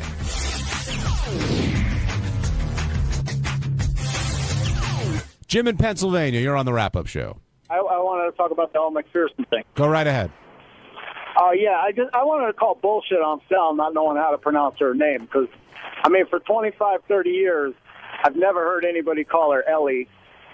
I mean, if there was an I in her name, I'd say, yeah, you could get that confused, but E-L-L-E, I mean, come on, he knew Howard would pick up on that. Jim, I knew it. I swear to you, on the life of my children, if you were in here yesterday and you saw Sal, right, doing it, there was no hint of comedy at all, and when I cracked a joke about it again, and he looked at me and asked why I was bringing it up, he looked genuinely surprised. Sal, first of all, I don't think Ellie Macpherson from Ellie or however the hell it's spelled is such a huge stretch. But I think if there was a name, B-E-L-L-E, what's that name? Belle. Belle. No, B-E-L-L-E. Yeah, like Belle from Beauty and the Beast. Exactly. Take away the B. Would you think the B? L, I guess. L. Good point. I mean, but that's like but that's like McKine. That's like spell machine. McKine. But Sal, it's the same thing. Pronunciation. You know Belle's the right way to say it, right? Yeah. So if someone started calling Belle Belly, wouldn't you think they're a moron? Belle to Belly, yes. L to Ellie, no. Ellie's probably a popular name. It sounds like a feminine name. Okay, here's the other thing too. I'm going to even toss out the spelling thing. I just made a mistake on a name. I'm going to toss out the spelling part of it. Okay, toss it She out. really is an iconic figure of the last 25, 30 years. Not on my radar, my friend. She's really not on my radar. I'm telling you, she really isn't. Was Cheryl Tiegs on your radar? When I was a kid, yeah. Right, okay. Ellie wasn't. I mean, Elle wasn't. She really wasn't on my radar. She's probably one of the top 5 best-known supermodels. Top 3, I would say. Yeah. Well, guess what? I'm not in that department, and maybe I was busy looking at Penthouse at the time. I know Cheryl Tiegs. I know Christy Brinkley. I thought, I know Mrs. McPherson. Howard's other point this morning was, even though she might be outside your wheelhouse, that she's been talked about here for like the last week or two. And on the show, Howard said I'm busy. But the whole day, Howard goes, I'm busy. So, Elle, how are you doing? So, Elle, what did you do? So, Elle, when did you get married? Did you not hear that? Yes, I did. And did you think he was doing it wrong? So, Gar, how you doing? Not Gary. Gar, right. how you doing? I mean, that's how. And Makes again, sense now. I think you guys are just like you're putting me on a petri dish under a microscope, and you're really, really. You're just scrutinizing every little thing. It's not that big of a deal. I know you find it to be a big deal, but Elle McPherson, Elle, is not that big in my world, and I think in the entertainment spectrum as you guys are making her out to be. And everybody fucks up. Who's the drummer from, all right, he's been here 3 times. Who's the drummer, Gary, just Gary, from the Foo Fighters? Well, I thought it was Dave Grohl, but it's not. It's who? Taylor, and I don't know what his last name is. All right. Taylor Hawkins. Okay. Today, Howard called him Taylor Hawks. He screwed up. He interviewed the guy 3 times. He's a popular drummer. He's in the spectrum of the entertainment industry. I don't think Taylor Hawkins is anywhere near the recognizability of Elle McPherson. But Howard did interview him 3 fucking times. Now, do you think if you brought that up to Howard's attention, he'd fight you on it and say, no, Hawks, I meant to do it on purpose. Right. He'd say, you know what, yeah, I was wrong. I said his name wrong. I'm wrong, too, but I don't think that, not as wrong as you think I am. I'm just not as wrong. The best thing today. I'm wrong. I'm not and stupid wrong. And the reason why I didn't go to Howard to argue it is because it's Howard. I waited to do it here. The great moment today was I'm no idiot. I was waiting to go in and do my update. Well, maybe a little bit. And Sal comes over to me. Sal comes over and he goes, I knew it was Elle. And I go, no, you didn't. And he's I knew it. And he goes, Jesus, I can't even pull that off. Like he tried to, and yeah. He didn't know it. It was a mistake. It was funny. But Jason's right. The issue wasn't the mistake. It was more how you fought it with Robin telling her that magazines don't talk. Yeah, she goes, can't you read magazines? Yeah. You can read but if I read phone on a magazine, I would phone. You know what I mean? What? No. Like, I don't know what you mean. Like, she's saying just because it's written, you should be able to announce it. Yes. If I see phone on a magazine, yes, you don't say phone, you say phone. A magazine doesn't speak. That was my point. Did Robin, you think it was called Ellie Magazine? He did. Oh, she has that magazine. That's right. That's the magazine. I didn't even know that. Now it's all coming. I've heard of the magazine, sure. What about VOGUE? That one is okay. If it's Vogue, right. Vogue. Well, right. If a magazine could speak, you would say they would say Vogue. Otherwise you would see it as Vogue. Robin. No, you wouldn't. I'm saying Robin. Guys, the point I'm trying to make is that Robin's argument doesn't hold water. She's saying that it's written on the magazine. That doesn't matter. I guess now that it's a cover of a magazine and it's a popular magazine, I know what she's saying. But even then, I don't know. I know the magazine, Elle Magazine. Elle, Yeah. Anthony in Texas, you're on the wrap-up show. Hey, what's going on, guys? What's up, Anthony? Hey, first of all, happy birthday, Gary. Thank you. I'm talking about what's the name, Sal. I've heard of Elle McPherson before, but she's not somebody, on somebody's radar like you would a Christy Brinkley or something like that. I mean, I grew up with I don't know, it just, you don't really think about her, I mean. Yeah, but Anthony, you said her name. It's Elle McPherson. Yeah, not Ellie McPherson. Yeah, but he also heard he knows it now from the show. He was corrected just like you're saying that he didn't know it before yesterday? Well, he perhaps, maybe not, but he said she's not big in the spectrum of By the way, celebrities out there. Did he just say he's also a fan of Kristen Brinkley? He said Christy Brinkley. Oh, he did? Okay. I think it's funny because I think Christy Brinkley and Cheryl Teague, I think Elle McPherson falls right in there. Did you think Elle Magazine was named after, or Ellie, whatever you want to say I thought, when I heard Elle Magazine, I'm thinking perhaps she is a model and Oprah has the O Magazine, maybe Elle's Elle Magazine. I don't read modeling magazines. I don't read female magazines unless they're naked spread eagle. I picture Sal looking for a magazine. That's the only female magazine I read. Were you looking for a magazine with the letter L on it, and that's it? I wasn't looking for any magazine. All right, thanks for calling in, Ted. It was Robin. When Robin said, "Don't you know the name from the magazines?" I thought she meant it on a broad spectrum, like Elle is interviewed in numerous magazines. She's a supermodel. I didn't know she specifically meant Elle Magazine. So you thought she was talking about the person in a magazine. Exactly. Like, don't you read? That actually makes the magazines don't talk comment much more interesting. Well, yeah. Thank you, Gary.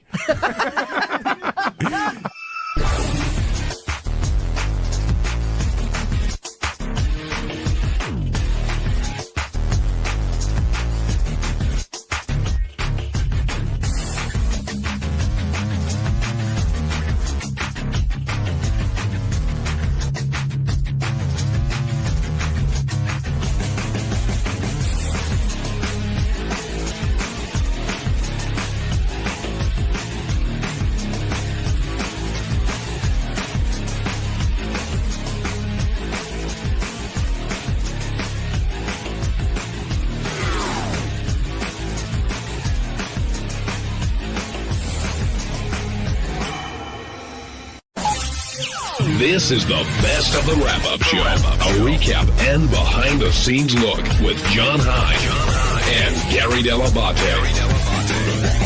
The best of the wrap-up show begins now. Gary Dell'Abate here, Baba Booey.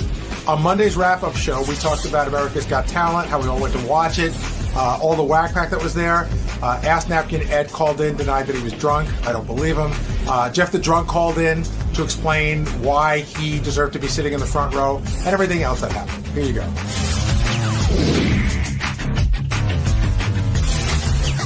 With the taping, Gary, I said this in the beginning of the show. It seemed like Howard really cared about this one. Not that he doesn't care about the other ones, but it was like in his hometown, the family, the friends, work friends. It meant a lot to him, and he was really touched, it sounded like, after he completed it. Yeah, and I think even having seen him in Austin, which was like the halfway point, he seemed different at these ones than when I saw him in Austin. Just how so? Just more confident, more in the groove, really like right in the zone. And what was it like dealing with both staff there and the whack pack there? Well, staff was really cool. Staff you don't have to worry about. They're really nice. Nobody really complains. Everybody seemed to have decent seats and was happy to be there. The whack pack was fine. You know, like I said, when I got there, Jeff was sitting right up front. Nobody knew how he got there. And a bunch of people tweeted to me like, you've been producing the show for 25 years. How did Jeff get in front of you? I was like, I don't give a shit where, who's in front of me or behind. I don't, that's not my thing. But you couldn't miss his ass, right? That was really something, I'm telling you. His ass crack. He said he lost weight, but I don't know what was going on. And that was a whole thing. And then I saw King of All Blacks there. I didn't get to say I saw Elephant Boy there.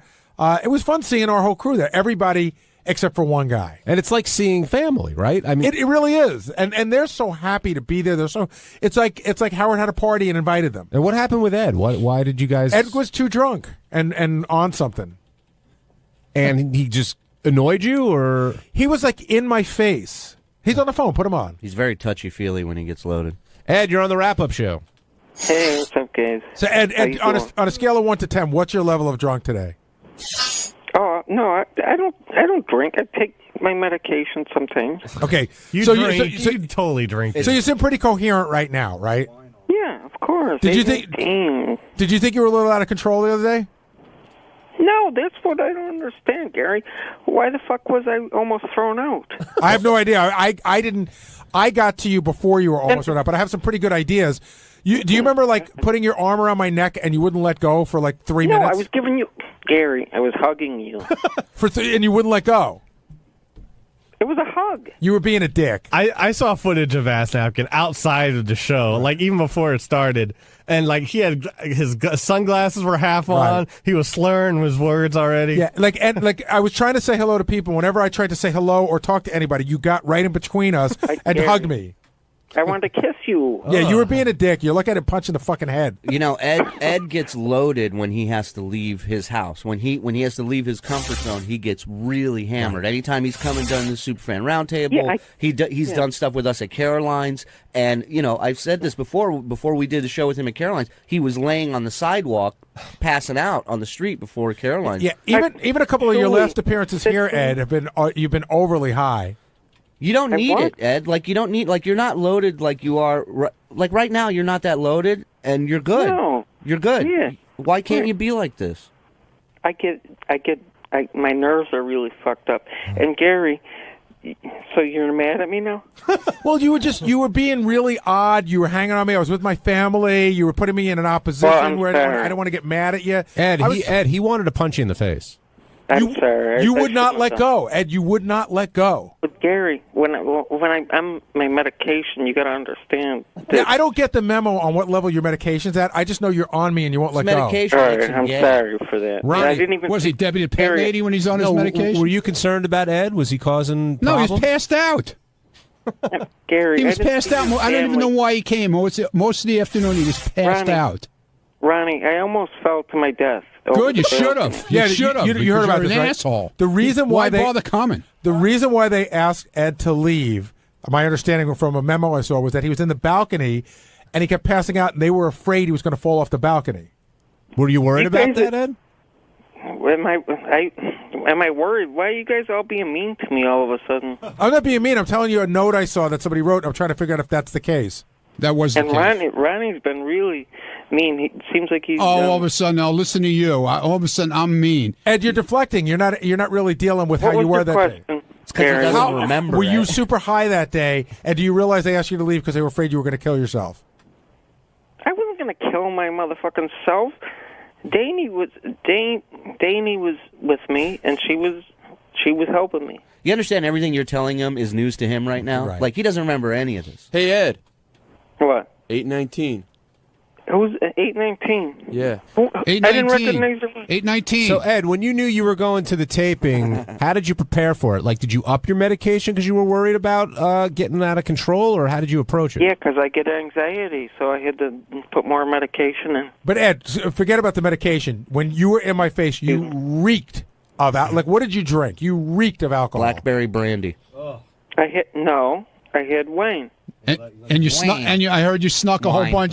You snuck it into the venue. Also, you were drinking all afternoon. How is that sneaking it in, Ronnie? If they check you, Well, I heard you snuck it in. In other words, how's that sneaking it in? Because nobody else. I can tell you how it is. There's a sign that says things that can't come in. You got through with it. That would be sneaking it in. They check you though. Yeah, and they missed it. So it's their fault. Oh well, then that's not my fault. That's their fault. Yeah, but why bother coming to a live TV show taping when you're going to pass out for the whole time? What's the sense I of it? didn't pass out for the Oh, whole bullshit. Every time we looked up there, you were out cold. And No, you I were as wasn't. white as a ghost, man. It looked like you were on death's door. I mean, it looked horrible. That's not nice. Well, dude, that's what you look like. And I was down on the main floor. You were in the balcony, and you could see how white your face was. It looked like you were going to die. Would you stop it? And plus, they sent 2 security guys up there because they were afraid he was going to fall off them. the balcony. I don't give a fuck about them. Yeah, I know you don't give a fuck about anything. So why bother coming? Ed, Why bother coming? Yeah, Because why I wanted bother see coming to the Howard. thing at all? Howard wanted to see me. Oh yeah, he really wanted to see you. Yeah, he was jumping for joy when he saw you passed out. Why did he notice why did he say something? Because you were passed out like a moron up there. That's why. No, I was not. Yes, you were. Ronnie, why does that offend you? It doesn't offend me, but it's stupid. Why come to a taping to see a show and then come there and pass out? But What's the purpose? If that's fun for him, but not for you, what do you care? Well, that's a good question, Ed. Up until the point that you got thrown out, were you enjoying? Were you enjoying yourself? I enjoyed it. Yeah, I was there with a woman too. But guaranteed, had no clue what was going on. Guaranteed. And Ronnie, you say I'm white as a ghost. You fucking dye your motherfucking hair and your beard and all Again, that shit. Ed, you're deflecting to a different place. What does that have to do with it? Because What you is show up that? like you show up like an idiot, and you're deflecting to me. All right, hold on, you two. John Lieberman, what do you want to say? The girl that brought Ed there told me that he drank a whole box of wine No, on I the way did not. there, and then he snuck in a big thing of Gatorade full of wine, took a Oh, few God. Xanax while he was in there, and he almost fell out of the car on the way back home. This is all on the record from the girl that took him there. Ed, well, how do you respond to these accusations? No, it's not true. I paid $51 motherfucking dollars for parking, and then No, we paid $51 for parking. What do you mean? We pay for his fucking SSI or whatever he gets. Oh, I see. Ed, I just interviewed you 2 hours ago, and you acknowledged all of this. I acknowledge all of what? All right, I'm out of the Ed Vortex, Ed. I wish you could. We like having you there, but you got to behave on some level. But then, seem if like you it. behave, then I have to throw you out of the whack pack. So You it's a very. gotta start treating me more better than that. All right, thanks, Ed. Act better. What? No, you would get a lot more play from the show, and you would get to do a lot more things and treated Well, you differently if you didn't get so hammered at You some don't of have these addiction. events. You don't have addiction. Oh Jesus. All right, I'm ending this. Ed, thank you for calling in. I appreciate it. Thank you for clarifying. I don't even know if you clarified anything, honestly. You were an embarrassment to the show. I didn't say that, but you did deflect a lot. But Ronnie, someone who did behave relatively well there was Debbie the pet lady. Apparently she had it under control at the taping, yes? She was fine. She looked good. She was all dressed up, and I don't know what happened after that. Well, today she was arguing with you and an impression of her for quite a bit. I didn't do anything to her. She listens to people on Twitter who say I threw her off the block party, which I never did, number one. Number two, she said she quit, again, over the weekend, she quit the show. She quit the block party. She was doing her own block party in a pool hall somewhere. and she didn't need the block party. She doesn't need the Stern show, and she doesn't need anything. So I don't know what her problem is. See, Debbie's problem is that, because she's got this mental illness, right? She takes a whiff of a rumor, turns it into fact, and then grabs onto it. Shoot first, ask questions later. And then somehow she got involved with Alice, Crazy Alice, and then turned Alice against everybody. Now she's mad at Alice because she made Alice say all those crappy things to Howard and Robin and me or whatever. Yeah, in all fairness, Alice says those every day on my voicemail. Jeff the Drunk, you're on the wrap-up show. Hello. Hey, Jeff. Everybody seems to be glossing over the fact that Fred was in the fucking balcony. Yeah, I don't know how that happened. Fred had the number for the guy. Fred sort of had a special number for when he got there. I don't know how that happened. I think it happened because of the person that gave them the names should have said, "This is Howard's right-hand guy." They did. We did. We explained to them exactly who Fred was. And why was he in the balcony? I don't know, Jeff. Look at Jeff's like an executive. I know, Mr. Front Row. You got one thing exactly, right. Jeff. You weren't in the balcony. You were up there front and center. Not if I had Gary's seat, because he put me in the balcony. That's where almost everybody was. That was part of it. Actually, front row balcony was an amazing seat. Jeff, I got to ask Jeff, where do you get the sense of entitlement to just walk to the front row because that's where you belong? Because it was empty. Right, but why do you think it could have been reserved for someone? At any point along your walk, do you think to yourself, "Ooh, maybe this is for someone else"? No. Is this the dead arm section? Jeff, were you insulted that they sat you in the balcony? Did you think that was someone here sort of taking a shot at you? Quite frankly, yes. The funny thing is, the balcony seats, they were front row balcony, and they were really, really good seats. I mean, you had a great view of everything. What the fuck is this? What kind of VIP seat is this? I belong down there. Says who? What? Who says you belong down there? Everybody that was there in the section. Yeah, you do. Eric the Midget was, when they did the taping in San Francisco, he was in the front row. He's in a wheelchair. And he wasn't in the front. He was already over to the side. He was all the way over to the right. He wasn't even in the front row. Howard had to look for him to see him. He didn't have to look for you. You were right there. So, Jeff, when you were brought to your seat, what was your reaction when you got to the balcony and saw sort of who you'd be sitting with? What an insult. I said, what kind of fucking VIP seat is this? VIP? Yeah, I don't know that anybody ever said it was VIP seating. You said, "Hey, can I come?" And we said yes. Well, where else is this guy going to get VIP seating? Jeff, anyway. you said, "I got to come. I need a pair of tickets." And we said yes. So when did it become VIP seating? Well, because I saw Fred the Elephant Boy was sitting there. In the balcony? Yeah, and there was other people there. No, but when did you think that your seating was VIP seating? Which, by the way, it was. You got the front row of the balcony. Yeah, but I belong down there. Never enough, man. And hey, that's the way it goes. Everybody enjoyed watching your asshole. It was great. Oh, Jesus. My son was so grossed out by your ass, and my son said to me, I thought he was being a jerk and just goofing around. He said he swore he saw skid marks. Oh. It's unheard of. I'm serious. He wasn't being a jerk. Those are VIP skid marks. I got 2 words for you, JD. Yes? You ready? Spit it out already, genius. Benedict Arnold, you're a turncoat. Why? But you didn't get the fucking taping. Okay. I was doing stuff for the show, so I'm a turncoat now. Well, aren't you quitting? What? Shut up. You're quitting the show, right?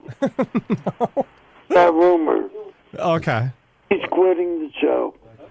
Him and Debbie are quitting the show. Well, Jeff, thanks for checking in and starting that rumor. Jeff, I got an idea. Why don't you quit SSI and work for a living? Hey, it's Mike Ganji. On Tuesday's wrap-up show, the debate continued on why we hired Elisa Jordana to be our Miss Howard TV. Is there going to be a lot of shtick from Benji? Is Elisa going to be able to be in a bikini? Find out exactly what we all thought.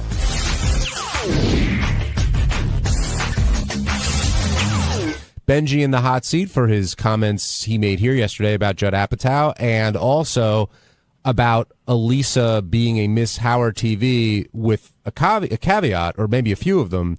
And let's talk about this before he gets here, Gary.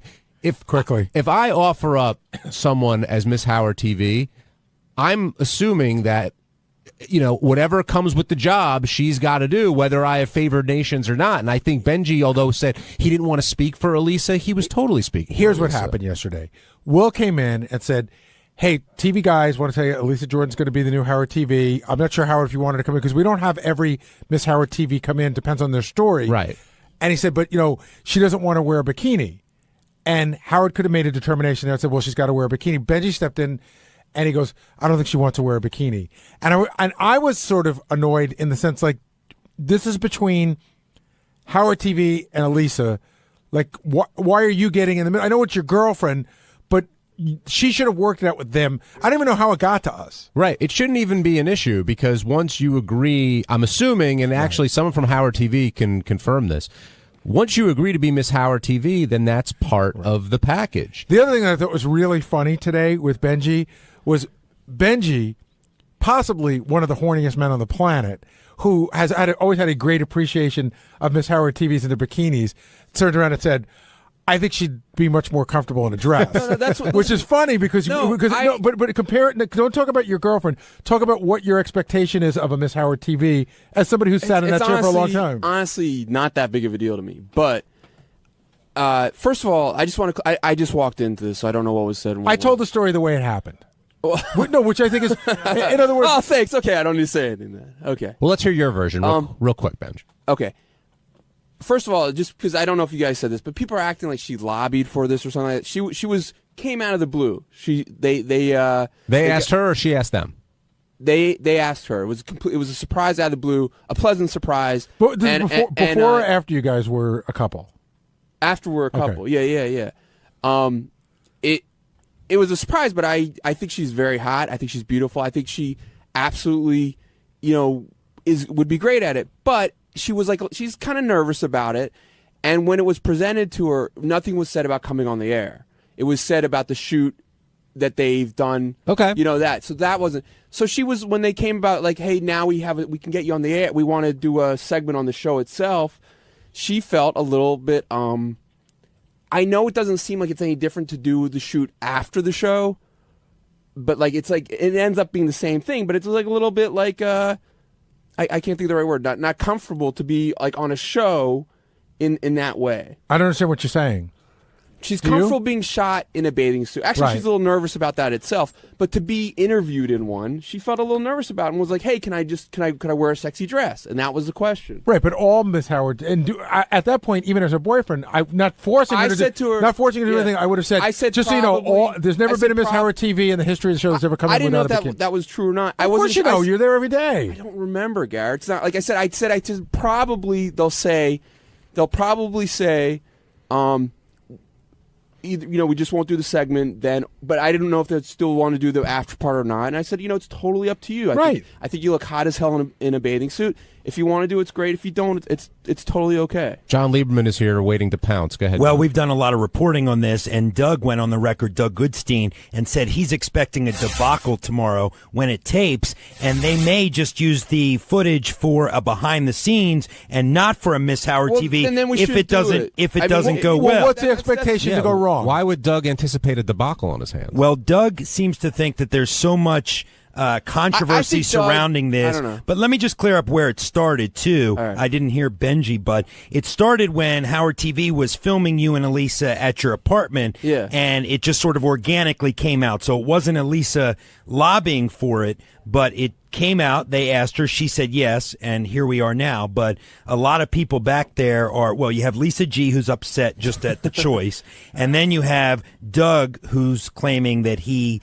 Wait, I'm stopping you. Why would Lisa be upset that Elisa's being chosen for Miss Howard TV? Well, you see, Lisa's been critical of Elisa's musical talents, has been critical of the relationship with Benji. Which has nothing to do with being Miss Howard TV, by the way. No, it doesn't have anything directly to do. It's an emotional, reaction that Lisa just says, look, Elisa will do anything she can to, be a part of this universe. See, it's funny. I had the exact opposite reaction. My feeling was something clearly happened over the vacation, right? And when we came back from holiday vacation, I felt like the Elisa bombardment had stopped. And Benji just said, I'm just going to have a regular relationship. And it became very normal. So when I heard she was doing this, it seemed like, okay, I didn't feel like it was being forced down my throat because Benji hadn't been forcing it down my throat for the last 4 months. They've been having their relationship. Doug sees this. I see what this is. First of all, Elisa's very pretty. She's certainly pretty enough to be a Miss Howard TV. But putting her on here is going to get Doug and TV a little bit more juice, a little bit more recognition than anybody else. And so it works for everybody. Absolutely. It's all about the publicity. This is a good choice publicity-wise. Benji's going to talk about it on the show, and so it was a wise choice in that respect. But what would Lisa G possibly think that Lisa doesn't have to be Miss Howard TV? Well, let's say I'm going to let Lisa come in and explain to her. I don't think she wasn't necessarily arguing the merits of Elisa as a Miss Howard TV. In fact, Lisa said she's pretty, she meets the guidelines. It was just an emotional reaction. I mean, look, Teddy, you were in there talking to Lisa yesterday, not to drag you into this, but Teddy and Benji went at it after the wrap-up show yesterday about Teddy's quip. Rolling his eyes when Benji was teasing the Howard TV segment. And then Teddy came into the newsroom and you were talking with Lisa. And Lisa was clearly still mourning the loss of Benji as a friend. Is that right? She is. She's exactly where she was. I don't know when we left this last time. She hasn't been able to move on. I don't think so. But I mean, yeah, I don't know. I don't know how she's gonna, Why are you involved in this? Do you share the same feelings? No, as Lisa? I rolled my eyes because I'm from the camp. Look, just don't bring your girlfriend on the air. And I don't know. That's my theory. It's like. Girlfriends are if they want to come on the air, then they got to do what if they want to be Miss Howard TV, they got to do what Miss Howard TV has to do, which is get in a bikini or whatever. I have no problem. Otherwise, keep your girlfriend off the air and let's just go back to work. I have no problem with that. It was she as a guest was saying, "Hey, now this is a new thing being presented." I see. I felt yesterday. I was saying just as you walked in that it wasn't your place to say whether she would or wouldn't get. You should have just stayed out of it. But then this is what my thought process was when you guys were talking. I thought you guys would. I kind of wish I had, because I knew that you guys what you were thinking. But I was like, they're going to say to me, "Why didn't you tell us that this could be a problem?" No, we would have ignored you, and we would have said, well, then, in other words, Will asked Howard how he felt about it. Howard would have given Will a response. Will would have brought it back to Doug, and that's how we would have dealt. When you jumped in, it seemed odd. All right. Well, and Doug and Ganji are here right now from Howard TV, and by the way, they've already won. Yeah. They've already got what they wanted. They've gotten the hype, which is good. But we're talking about Miss Howard TV and Elisa appearing, and John Lieberman says, Doug, that you think this will be an absolute debacle, to quote, tomorrow. Yeah, I think it's going to be very interesting, and I think Benji's going to deny that right now, but I think Benji's shtick will come to life, which I'm sort of, I have to admit, I'm sort of, on one hand, I'm afraid to see what happens. The other hand, I can't wait to see what happens. Yeah, I think he's going to come to life. He'll see things, he'll find angles, and he'll become the stage mom, for sure. And Ganji, you're in charge of the Miss Howard TVs. Did Elisa go through the same process, or did she get... No, she didn't have to because we knew her at that point. What about this bikini issue? I would think if she's going on air, she's got that's a big sticking point, because every single girl for the 5 years that we've done it has been in a bikini. Now, if you don't want her to be in it, then that's another story. It's not me. She was initially, it was just to be... Because we hadn't in a long time had them on the show, on the radio show. Right. And it was initially just, hey, we have this shoot. It's going to be Wednesday afternoon. Why are you talking to Benji? Yeah. Well, no, we're talking to Elisa, but then she consults Benji with everything. So let her consult. I think you should just talk to Elisa and you guys should work it out. But what'll happen is it'll just go from like Elisa will consult Benji will then talk to us. Right. Well, so that's how it. You should tell Benji we deal with Elisa. But Ganji, but it's someone we know. Really, you guys should be doing this through Michael Latin. But let me ask you a question. Has something changed with Elisa? Because Elisa was tweeting out about a week ago that she's exercising, getting ready for her bikini. So did something change? No, not at all. Let me make it clear. She agreed to do it in the tape segment afterwards. I know, and she just feels shy, very shy about it. Hold on. About it. Ganji, no, that's not. It was. She was just Benji, hold on a second. Okay. Ganji, if any other Miss Howard TV candidate said, "I'm not wearing a bikini," that's not. Hold on. I'm not saying it did. If any other Miss Howard TV candidate said, "I don't want to wear a bikini on the air," when we wait, hold on. Would you turn around and say, then you're not going on the air? Yeah. Okay. When we book them, right? We tell them the possibility about getting on the air, and then that's in a bikini also. So that would be their time to tell me that there's a problem. If they said, hey, I don't feel comfortable going on the show, then if, we would be like, all right, well, that's part of the deal. Well, the other fascinating thing about this, which John reported, was Lisa G's reaction to it, that Lisa is upset that Elisa is going to be Miss Howard TV. Is that accurate, Lisa? No, it's not accurate. I wouldn't say I'm upset. I was surprised after what Howard had said to Benji that both Benji and Elisa would say yes. After listening to Howard, and if I were Elisa and Benji, I would have said thank you, but no thank you. Because of what Howard had lectured Benji. And also I agree how Teddy feels. There's no other spouse or girlfriend that comes on the show. Look, I would take Mary Delabate in a second. Yeah, I don't have a big issue with I don't have an issue with that at all. Sal's wife's been on the show. I would take Christine. And we're not even sure that it's really a boyfriend-girlfriend, are we? Ooh.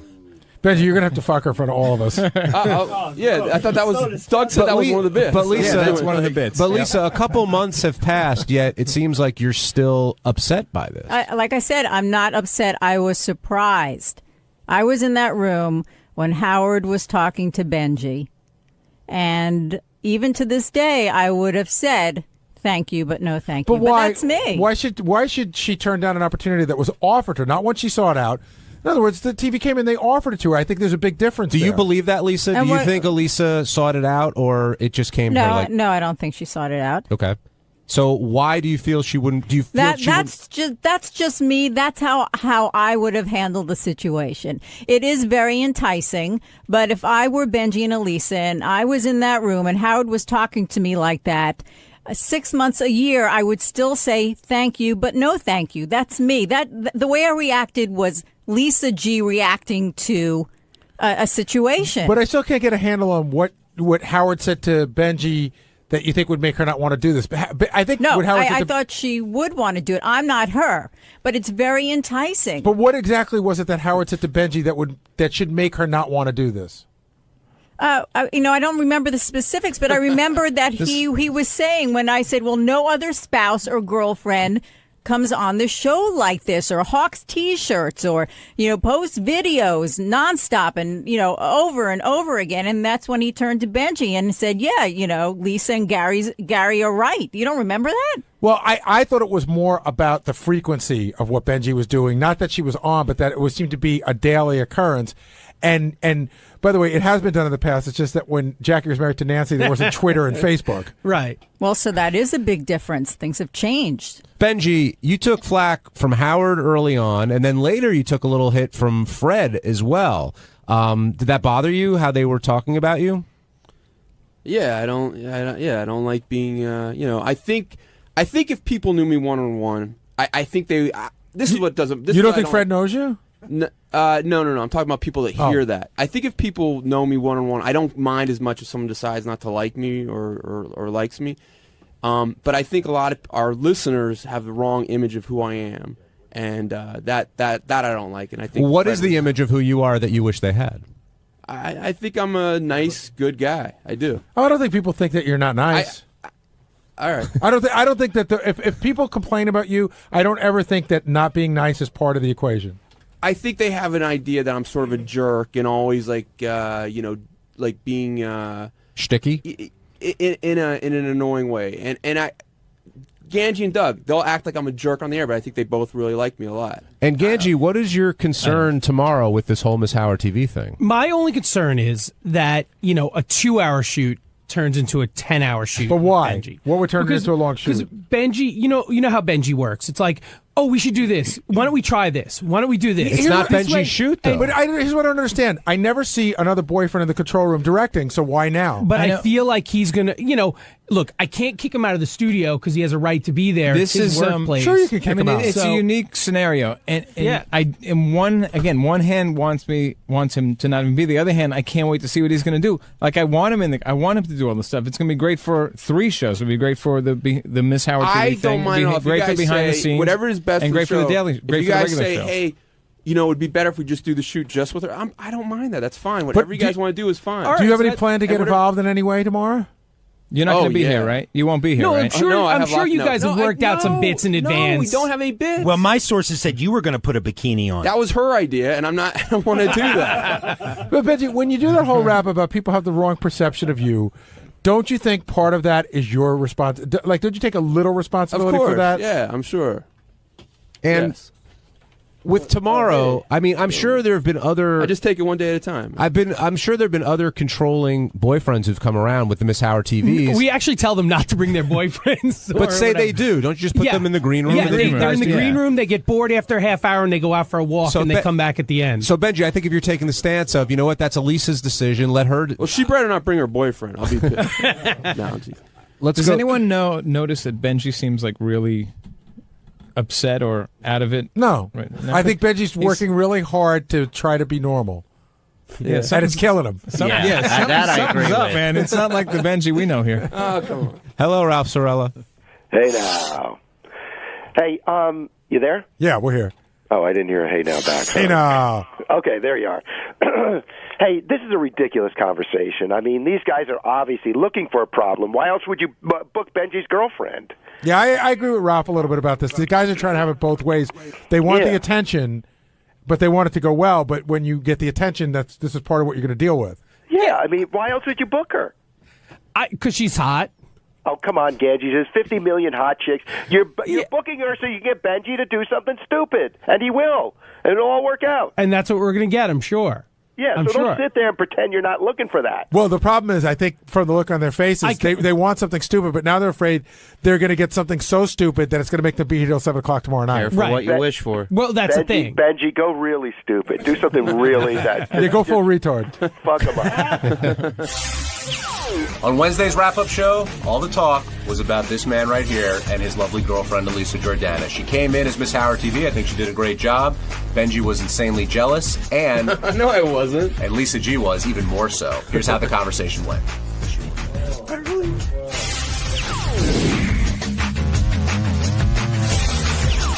Benji was a very big part of the story today with both Elisa, who's Miss Howard TV for the month, and Lisa, who apparently is Benji's mother and very concerned about who he's dating. And I thought Elisa came off very well on the air, Benji, but I was watching you more, and you were a mess. Like, you were really... What was going on in your head as this was all going down? She was getting ready last night, and I didn't get enough sleep. When I don't get enough sleep, I'm a mess anyway. But then on top of this, I know... Like, once she was here, she was great and she was having fun. She was terrified of it, and I was really worried for her.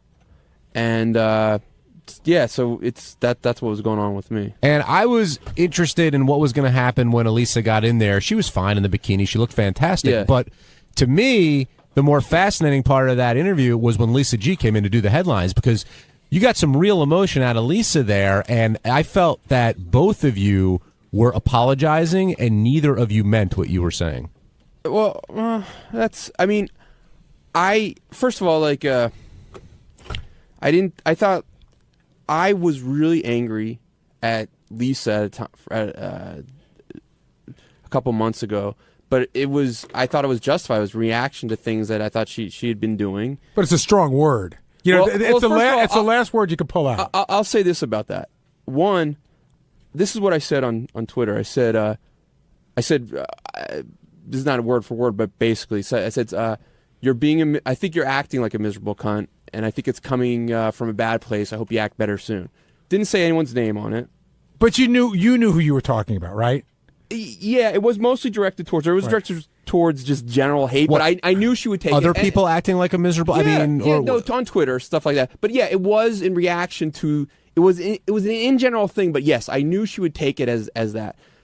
But you think there's a difference between telling someone they're acting like a cunt and calling them a flat out cunt? A slight. It's so slight. It's no. I didn't. What I'm saying is also I didn't say her name on Twitter intentionally. But she knew it was directed to her. Yeah. But I'm saying someone acting like that could take it as that. Then she but this was after she had continually had been crowbarring in insults about my girlfriend on her newscast. See, Lisa wasn't being totally honest. She said the only thing she ever said was that she was trying to do whatever. But I know that the people in the news department said that many times she said that Elisa didn't belong with Benji, and she was saying how she felt. We got the most honest reaction out of Lisa today that I think we're going to get, and I still don't think she's really speaking from the gut. Do you agree? Yes, and although I thought that her and Benji arguing was very real, but I see John Lieberman here, and Lisa can't make it down, or she's more than welcome to. I'd like to hear what she has to say. Well, I think she's going to try to come. She's on deadline for something, but she said she'll try to come down. Okay, can we remove that deadline and get her down here? I mean, this is not that the news isn't important, but I mean, we've got breaking stories here too, John. Exactly. And, this has been going on and on. Lisa unfollowed Benji on Twitter a few weeks ago, we reported. And I also understand that Lisa and Benji wrote a song called Haters, which was based on Lisa G. Lisa told me that you're going in to record tomorrow. So there's so based much on hate in general, yeah. But did Lisa have something a little bit more than a little something to do with Lisa's name won't be in it, but no, her name's not. No. I think it's very funny because Howard and I were talking. It's actually a very positive song. Howard and I were talking about this before Elisa came on, and we knew that there was a Lisa G sort of friction or whatever. Right. And Howard and I were having a very real conversation. I said, "Do you think that Lisa G, is on some level in love with Benji, or do you think that Lisa G looks at Benji as almost like a son? Like, I love my son, and I don't like who he's going to marry." I think it's the latter. I think, although I think she loves you, Benji, I do feel like this is Benji. I know the type of girl that he should marry, and she just isn't it. And I'm going to do all that I can because of the Benji I know is this way. But why is she so invested in Benji? Would she be as invested in me or you or No. Jason? What is it about Benji that she's so invested in? Because she felt that she and Benji had a bond. They were going to these press conferences together. She was bringing bread in for Benji to eat. She became this mother figure, and now she is in a state of mourning. And I think Teddy can speak to that because she brought Teddy into the newsroom yesterday, and she looks at old pictures of Benji, and it's almost as if that Benji is dead to her. She'll point to pictures and say, "That's the Benji I remember. That's the Benji I know." I mean, Teddy, that's what she showed you. She texted me to come down to the newsroom, and I was like, "What's going on?" She's like, "What's going on with Benji?" It's like, No, I thought it was let something me tell you work-related. a quick story that Julia back up. Every day in the newsroom now, just to get a rise out of her, I'll sing one line of Online Sweetheart in the afternoon, just like I have Tourette's or something. I'll just go, "Online Sweetheart," and the first thing she'll do is, "So what's going on with them? What's going on with those two?" On cue after I sing my line. That's our Niagara Falls. I think there are a lot of obsessions going on here. I won't call them healthy or unhealthy, but I do think that Lisa is obsessed with you and Elisa. I do think Elisa has become obsessed with you, which is ironic just because the last time she was in here, it was the other way around. And that's pretty incredible to reverse that sort of feeling. Well, the truth was, we were both obsessed with each other. She was obsessed with me as a friend, and I was obsessed with her as a friend, but I also had a huge crush on her.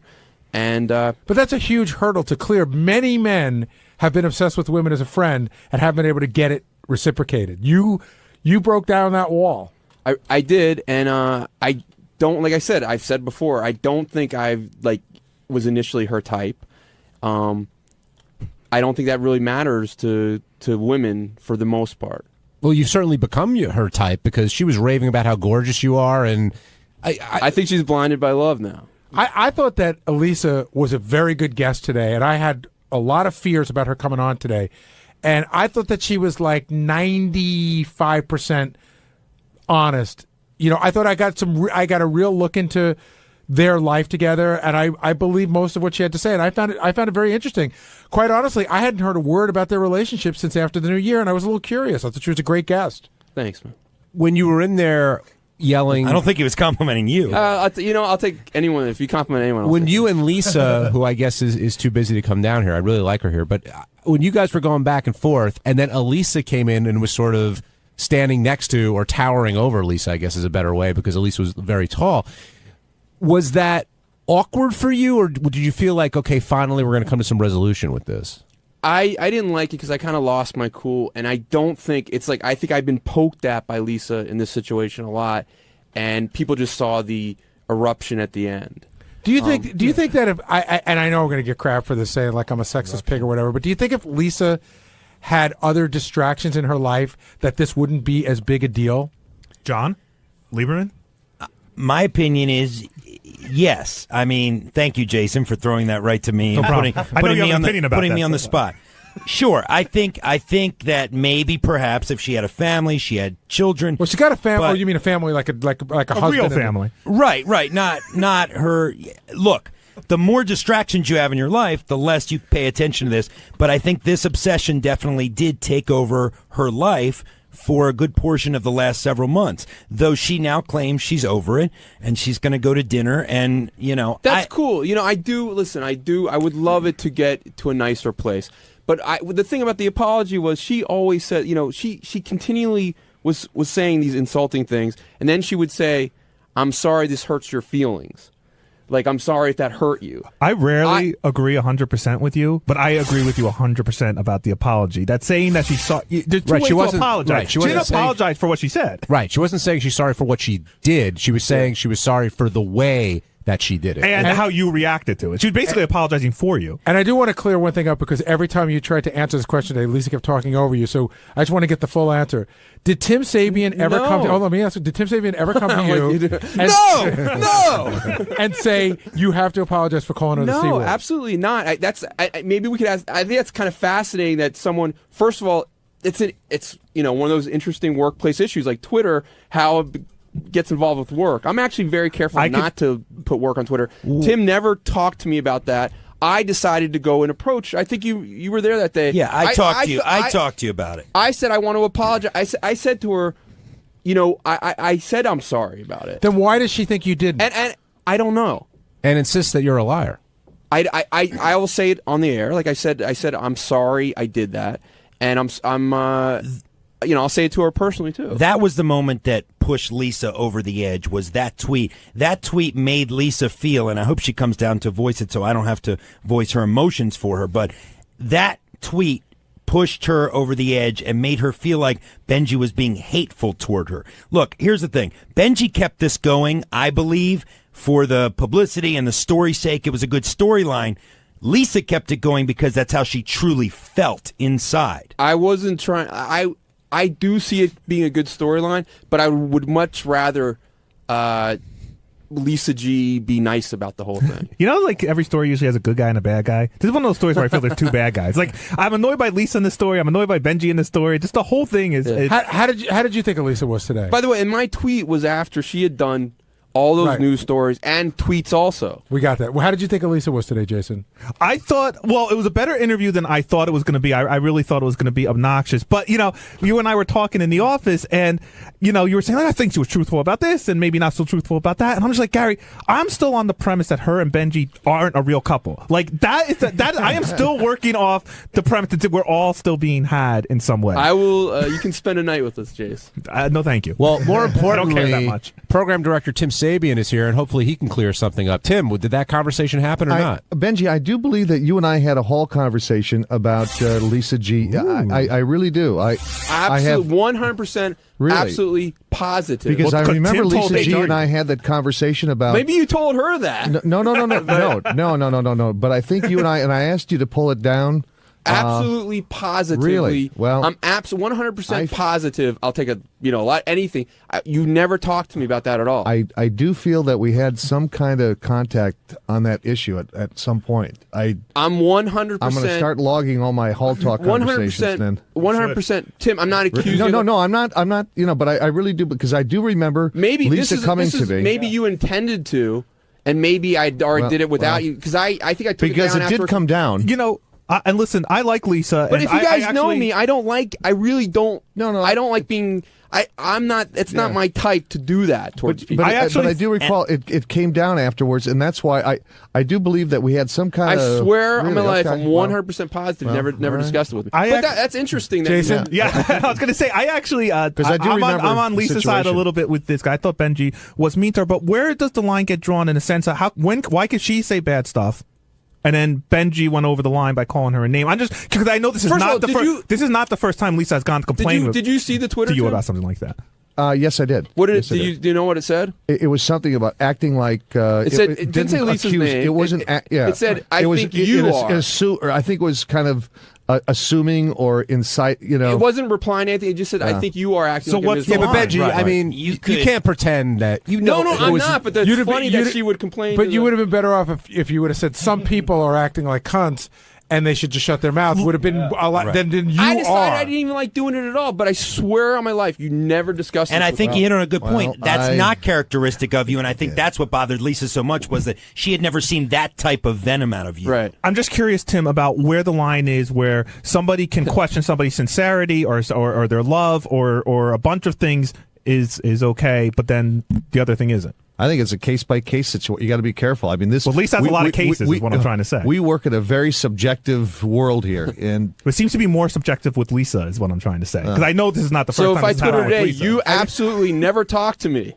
Benji, I don't know. Think back. I'm 100% positive. Okay. Look, in the spirit of fair play, I do want Lisa down here so she could speak for herself. I don't like talking about her when she's available, but Shuli's here, who is not Lisa, Can we trade? but is still part of the newsroom. And Shuli, what's going on?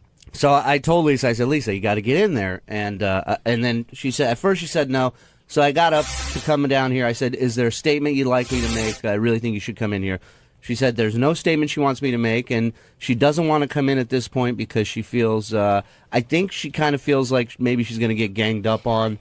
Maybe that she said it's crossed the line somehow. I don't know what that means. Hold on. Not necessarily you guys have crossed the line. I think there's so many people involved. You know, I think if Lisa's listening, and I don't know if what I'm going to say is going to bring her down or not, but I think that when you take some shots at people, if they respond, whether it's fair or not, you could argue whether it's fair or not. But I don't think that Benji taking a shot back at you was completely unprovoked, and that's something that I think that you guys should discuss. And Lisa, I'll definitely let you speak your piece here. Yeah. I mean, you should rest assured of that. Go ahead, Jace. I was going to say that let's be clear because a lot of stuff gets muddled. Lisa interjected herself into this story. I mean, you know, it's not like this story enveloped her that she's now caught up in some other drama. I mean, this is a story because of Lisa's involvement with Benji and Elisa. She's physically caught in the Benji vortex. But she joined the Benji vortex. Let's work at some calls, guys. Jeff in Chicago, you're on the wrap-up show. Hey, good morning, guys. I got a couple of things. One is, next time you have Elisa on the air, have somebody else talk to her because her voice is annoying as hell. I love her voice. I know it's like Me a too. She had a Barbara weird. Streisand. I thought it was Barbara Streisand on What's Up, Doc. That's exactly what it sounded I like. love it. I mean, I think it's really cute. I thought she sounded like my sister. Yeah, no offense. I mean, she's a hot piece. But my question is Benji, and I wish Lisa was down here to respond, but Benji, have you and Lisa had anything going on outside of work? And the reason why I say that is her behavior is so strange that it's almost like you guys went out on a couple of dates together. No. And, I mean, we and definitely. now you got. Hold on. Okay. Now you have a girlfriend. She's like the jealous ex. No, we definitely had but I think I'm close with a lot of people here. But I definitely had a friendship with Lisa G, and I hope to again in the future. But you asked her out a few times. No, I did not. Not in real. Not real. I really did not. Well, but I got to Benji, you. I never asked Lisa. No, it was a joke. I did it as a joke on the news. Tim, do you remember a hallway conversation with Benji about this? Yeah, I specifically remember unequivocally that Benji was there pleading and begging Lisa G to go out. Benji, I got a question for you because I'm looking at a couple of calls up on the board. And I like her. She's an attractive woman. I'm looking at a couple of calls up on the board, and I saw the same word twice at two different calls. They said that they felt that Lisa G is condescending to you. Do you ever feel that way? She's very judgmental, which I guess is a very similar. That's another word that's up here. Yeah, she comes off as she knows better. She's standing on the outside and she knows what's better for Benji than Benji does, and that is condescending. Which goes back to why the investment in Benji. I don't mind people thinking they know better, but it's like acting angry about it. Right. You know, I don't like that. I think Lisa, and Shuli, you can back me up on this and that. I think she's always liked Benji. She's always enjoyed his humor. When he did the press conference stuff, that sent him over the top in her eyes. And I think she also saw Benji as someone she could sort of relate to and take care of in some way. I don't know if it was ever romantic, but I definitely thought she felt there was a connection. I think you hit it right on the head with the press conference stuff, because for me, I think that's when she saw Benji in a different light. She was very impressed with his bravery to do something like that. But do you think it made it like him? Made her like him? They bonded. Look, I from think. day one, she has claimed that this is about their friendship. That she is hurt. That she feels a friend has changed on her and will not be the same. But everything she's saying, the tone, the cadence, sounds like someone who has feelings. I mean, does going to a couple of press conferences make you friends? Well, it's strange. She takes a certain. Wait, hold on. With Elisa, it made her fall in love with him. You weren't getting any action she was already falling in love. It was a catalyst. No, she was. It sounded like more than a That's catalyst, debatable. Benji. No. Billy D over here. I'm telling you, ask her. If you listen to the interview on the first time, she's like when we were out she together, wasn't attracted to you. She said not physically, but she's like looks at me and loves being with me. You know, the thing about Would you Lisa be attracted is, to me physically? How can Lisa takes a real pride in Benji. She uses words like brilliant to describe Benji at press conferences, and it's almost like she's a proud mother who feels like now that you have somebody else to share your experiences with, she misses that. The problem is that's Lisa's problem.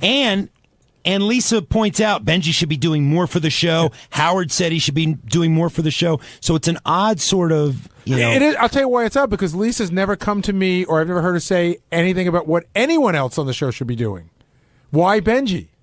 Well, we have her on the record in many news stories saying she thinks Benji's so brilliant he should take his focus off of getting the girl. He got the girl, and now put it onto bits and things like that. And I've interviewed Gary about that too. Yeah, but only Lisa could really answer that question. So let's move on. Let's calm down. Benji's not that brilliant. Carol in Oregon, you're on the wrap-up show. Hi, I don't know. I think Lisa, I agree with Jason, which is odd. But I think that I think he's right. Lisa she shouldn't be involved. She's over judgmental. But then Benji looks like a clown. He's let this lady make him look like a clown. Like I looked so great before? Well, I think she means literally with the makeup. I have to tell you, with the makeup and the wig. No, that was fun for me. Listen, I get it. If you guys, I'm that kind of person. I do enjoy getting kind of into stuff like that. You have to understand, Benji had showed up long before Elisa existed. Benji showed up here in full African garb and a bunch of other outfits.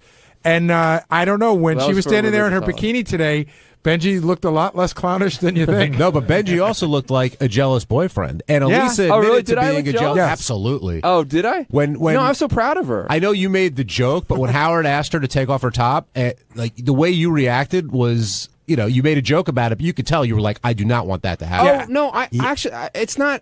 I'm very proud of her looks, and it's more like I don't think she would like it. Benji, I really don't. we have her on tape before saying she would do it, and then you walk up and you say, well, I don't think that's the best thing. No. I know she would regret it. I would be, if she was a kind of person that was like, hey, I want to do it, and I long term would want to do it, but I know she would regret her parents' reaction. If she said she would do it and you walk up and say, I know she'd regret it, isn't that you really saying she shouldn't do it? It's kind of like the way Lisa G treats you. Yeah, she's Star an adult, 80, Benji. dude. Star 80. Just the start. If you were Benji, if you were no. locked in a room today, Elisa would have taken off her top inside there. I think she was looking to me like, hey, what do you think? And I think I said to her, if you want to do it, I'd be absolutely 100% fine with it. I think you would regret it. But instead of her asking, instead of her asking you, what do you think? She said, I would do it, and you interpret that. No, she asked me. She asked me. I thought, can I tell you, you got to follow me on this one, but here's how I really believe that Benji's cares about her and is in love with her. Howard said, do you guys ever do anal? And she goes, I would.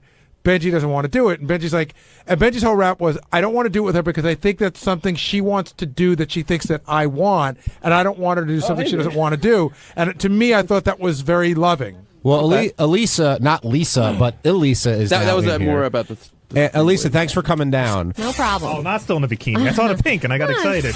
It's coming on soon, actually. You did a great job today, so congratulations on your appearance. But the question we were asking Benji before was, we were talking about when he did all the Anthony Weiner stuff, and we suppose that that's really what made you fall for him. That's what put it over the top for you. Is that accurate? Well, it was after that when he did the Gloria Allred press conference, and he was so I don't know, just nobody ever did anything like that for me my whole life, and he was just so caring. That thinking Jodie Foster should have married John Hinckley. Right? No one's ever hijacked anything for you before? No, nobody's done anything. I mean, most guys, they're not that nice. But what I was saying they're to him not is- romantic like that. I feel like that was a big romantic you felt step cared that he did. for. But what I was Exactly. saying to them was like, I think you were starting to fall in love with me before that, Yeah. but not, Well, without What do you mean? You're so lovable. You don't have to do something like that, but that just like sped it up a little bit, I think. So you think you would have fallen for Benji if he didn't do that kind of stuff? Yeah, I think it takes some time to get to know someone, and I came on here at the beginning when we first met, and I just had to get to know Benji. He's very lovable, and he's a wonderful guy. And the other thing we were just talking about is when Howard asked you to take your top off, it seemed like you wanted to do it, but you sort of hesitated, and then Benji said no. And did Benji make that decision for you, or did you make that decision? I mean, I made the decision. I don't think he'd be so proud of me if I did that. And what I said, I mean, I have no problem with it. I'm like, I do this. So. What I said to them is like, if you wanted to do that, if that made you happy, I'm totally fine with it. But I think it's something you would regret afterwards. Yeah, and I have to go to your, family get-togethers. I don't know if they're listening to this. I know my mom. Do you have any idea what his family's heard on this show? I'm so worried about it. I mean, we went to Passover, and I didn't know what they knew. What was about that guy? Cookie wrapper. What was that weird guy's name that used to do weird shit? I don't remember. You know what I'm talking about? No, I have no idea. There was a guy that I don't he had remember. another name. I don't remember. No, he had another name. I love how all of a sudden Benji used to go, no, that wasn't me. That was Ken, my cousin Ken, or something like that. I love how he has amnesia. all I of a thought you were sudden. talking about D. Bronx. That's what I thought you were talking Yeah. about. No. Name. He who should not be spoken. Yeah. I love you. You It did was so Thank you. incredible today. Thank you. Thank you. I feel really happy about coming in, and I just didn't want you to be disappointed. I'm not. I wasn't at didn't all. want to say anything that was wrong. There's Now a let's lot. get topless. There's a lot of skepticism you that talking? that this dinner between you two and Lisa is not going to happen. Essentially, you guys sounded up for it, but I see John Lieberman shaking his head. About it. Yeah, if it's the same Lisa that I just left the newsroom talking to, that ain't gonna happen. The way I describe it in my piece today is it's a piece, but a fragile piece, meaning PEACE, that there was some piece here, but it's very fragile. Lisa's saying that she believes that the dinner invite was half for publicity and half genuine. Oh my God! How could you say that? That's so not So it's true like at all. it's like an Arab-Israeli truce. Yeah. Hey, Gary, so should I call TMZ and tell them not to cover the dinner? Yes, exactly. It's for So, such I mean, publicity. We would love to take her to dinner, a real dinner, DINNER, a real dinner. Wait, as long as free dinners are being thrown out. Yeah, as long as free food You can being come thrown out. But there was a soundbite from you guys. I think Greg Carmel asked you, do you think Lisa is unhappy and that's why she's injected herself into your lives? And you both said yes, you believe Lisa is unhappy. said to Benji and I don't that. think that sits well with her. But she is unhappy. Obviously. I'm just objectively saying what was reported. Is there anyone here that doesn't see that Lisa is unhappy about the situation? I don't think she's I'm saying about her life. Lisa's not unhappy about her life and where things are. It's simple, and that's the way she likes it. See, I just took that wrong. Were you guys saying that Lisa's unhappy about the situation, or that she's unhappy in general? I told Benji when we were at the Christmas party, I said, can we please talk to Lisa G? She looked so sad. She was standing all alone. She looked like she was about to cry. So I didn't know that she hated me at that point. But, I wanted to talk to her. She looked very depressed. And I could see that that's happening. And, we'd love to be friends with her and help her. Elisa, when you walked in today, when Howard called you in, it was right when he was having the conversation with Lisa, and you heard her say a couple of things while you were sitting out there.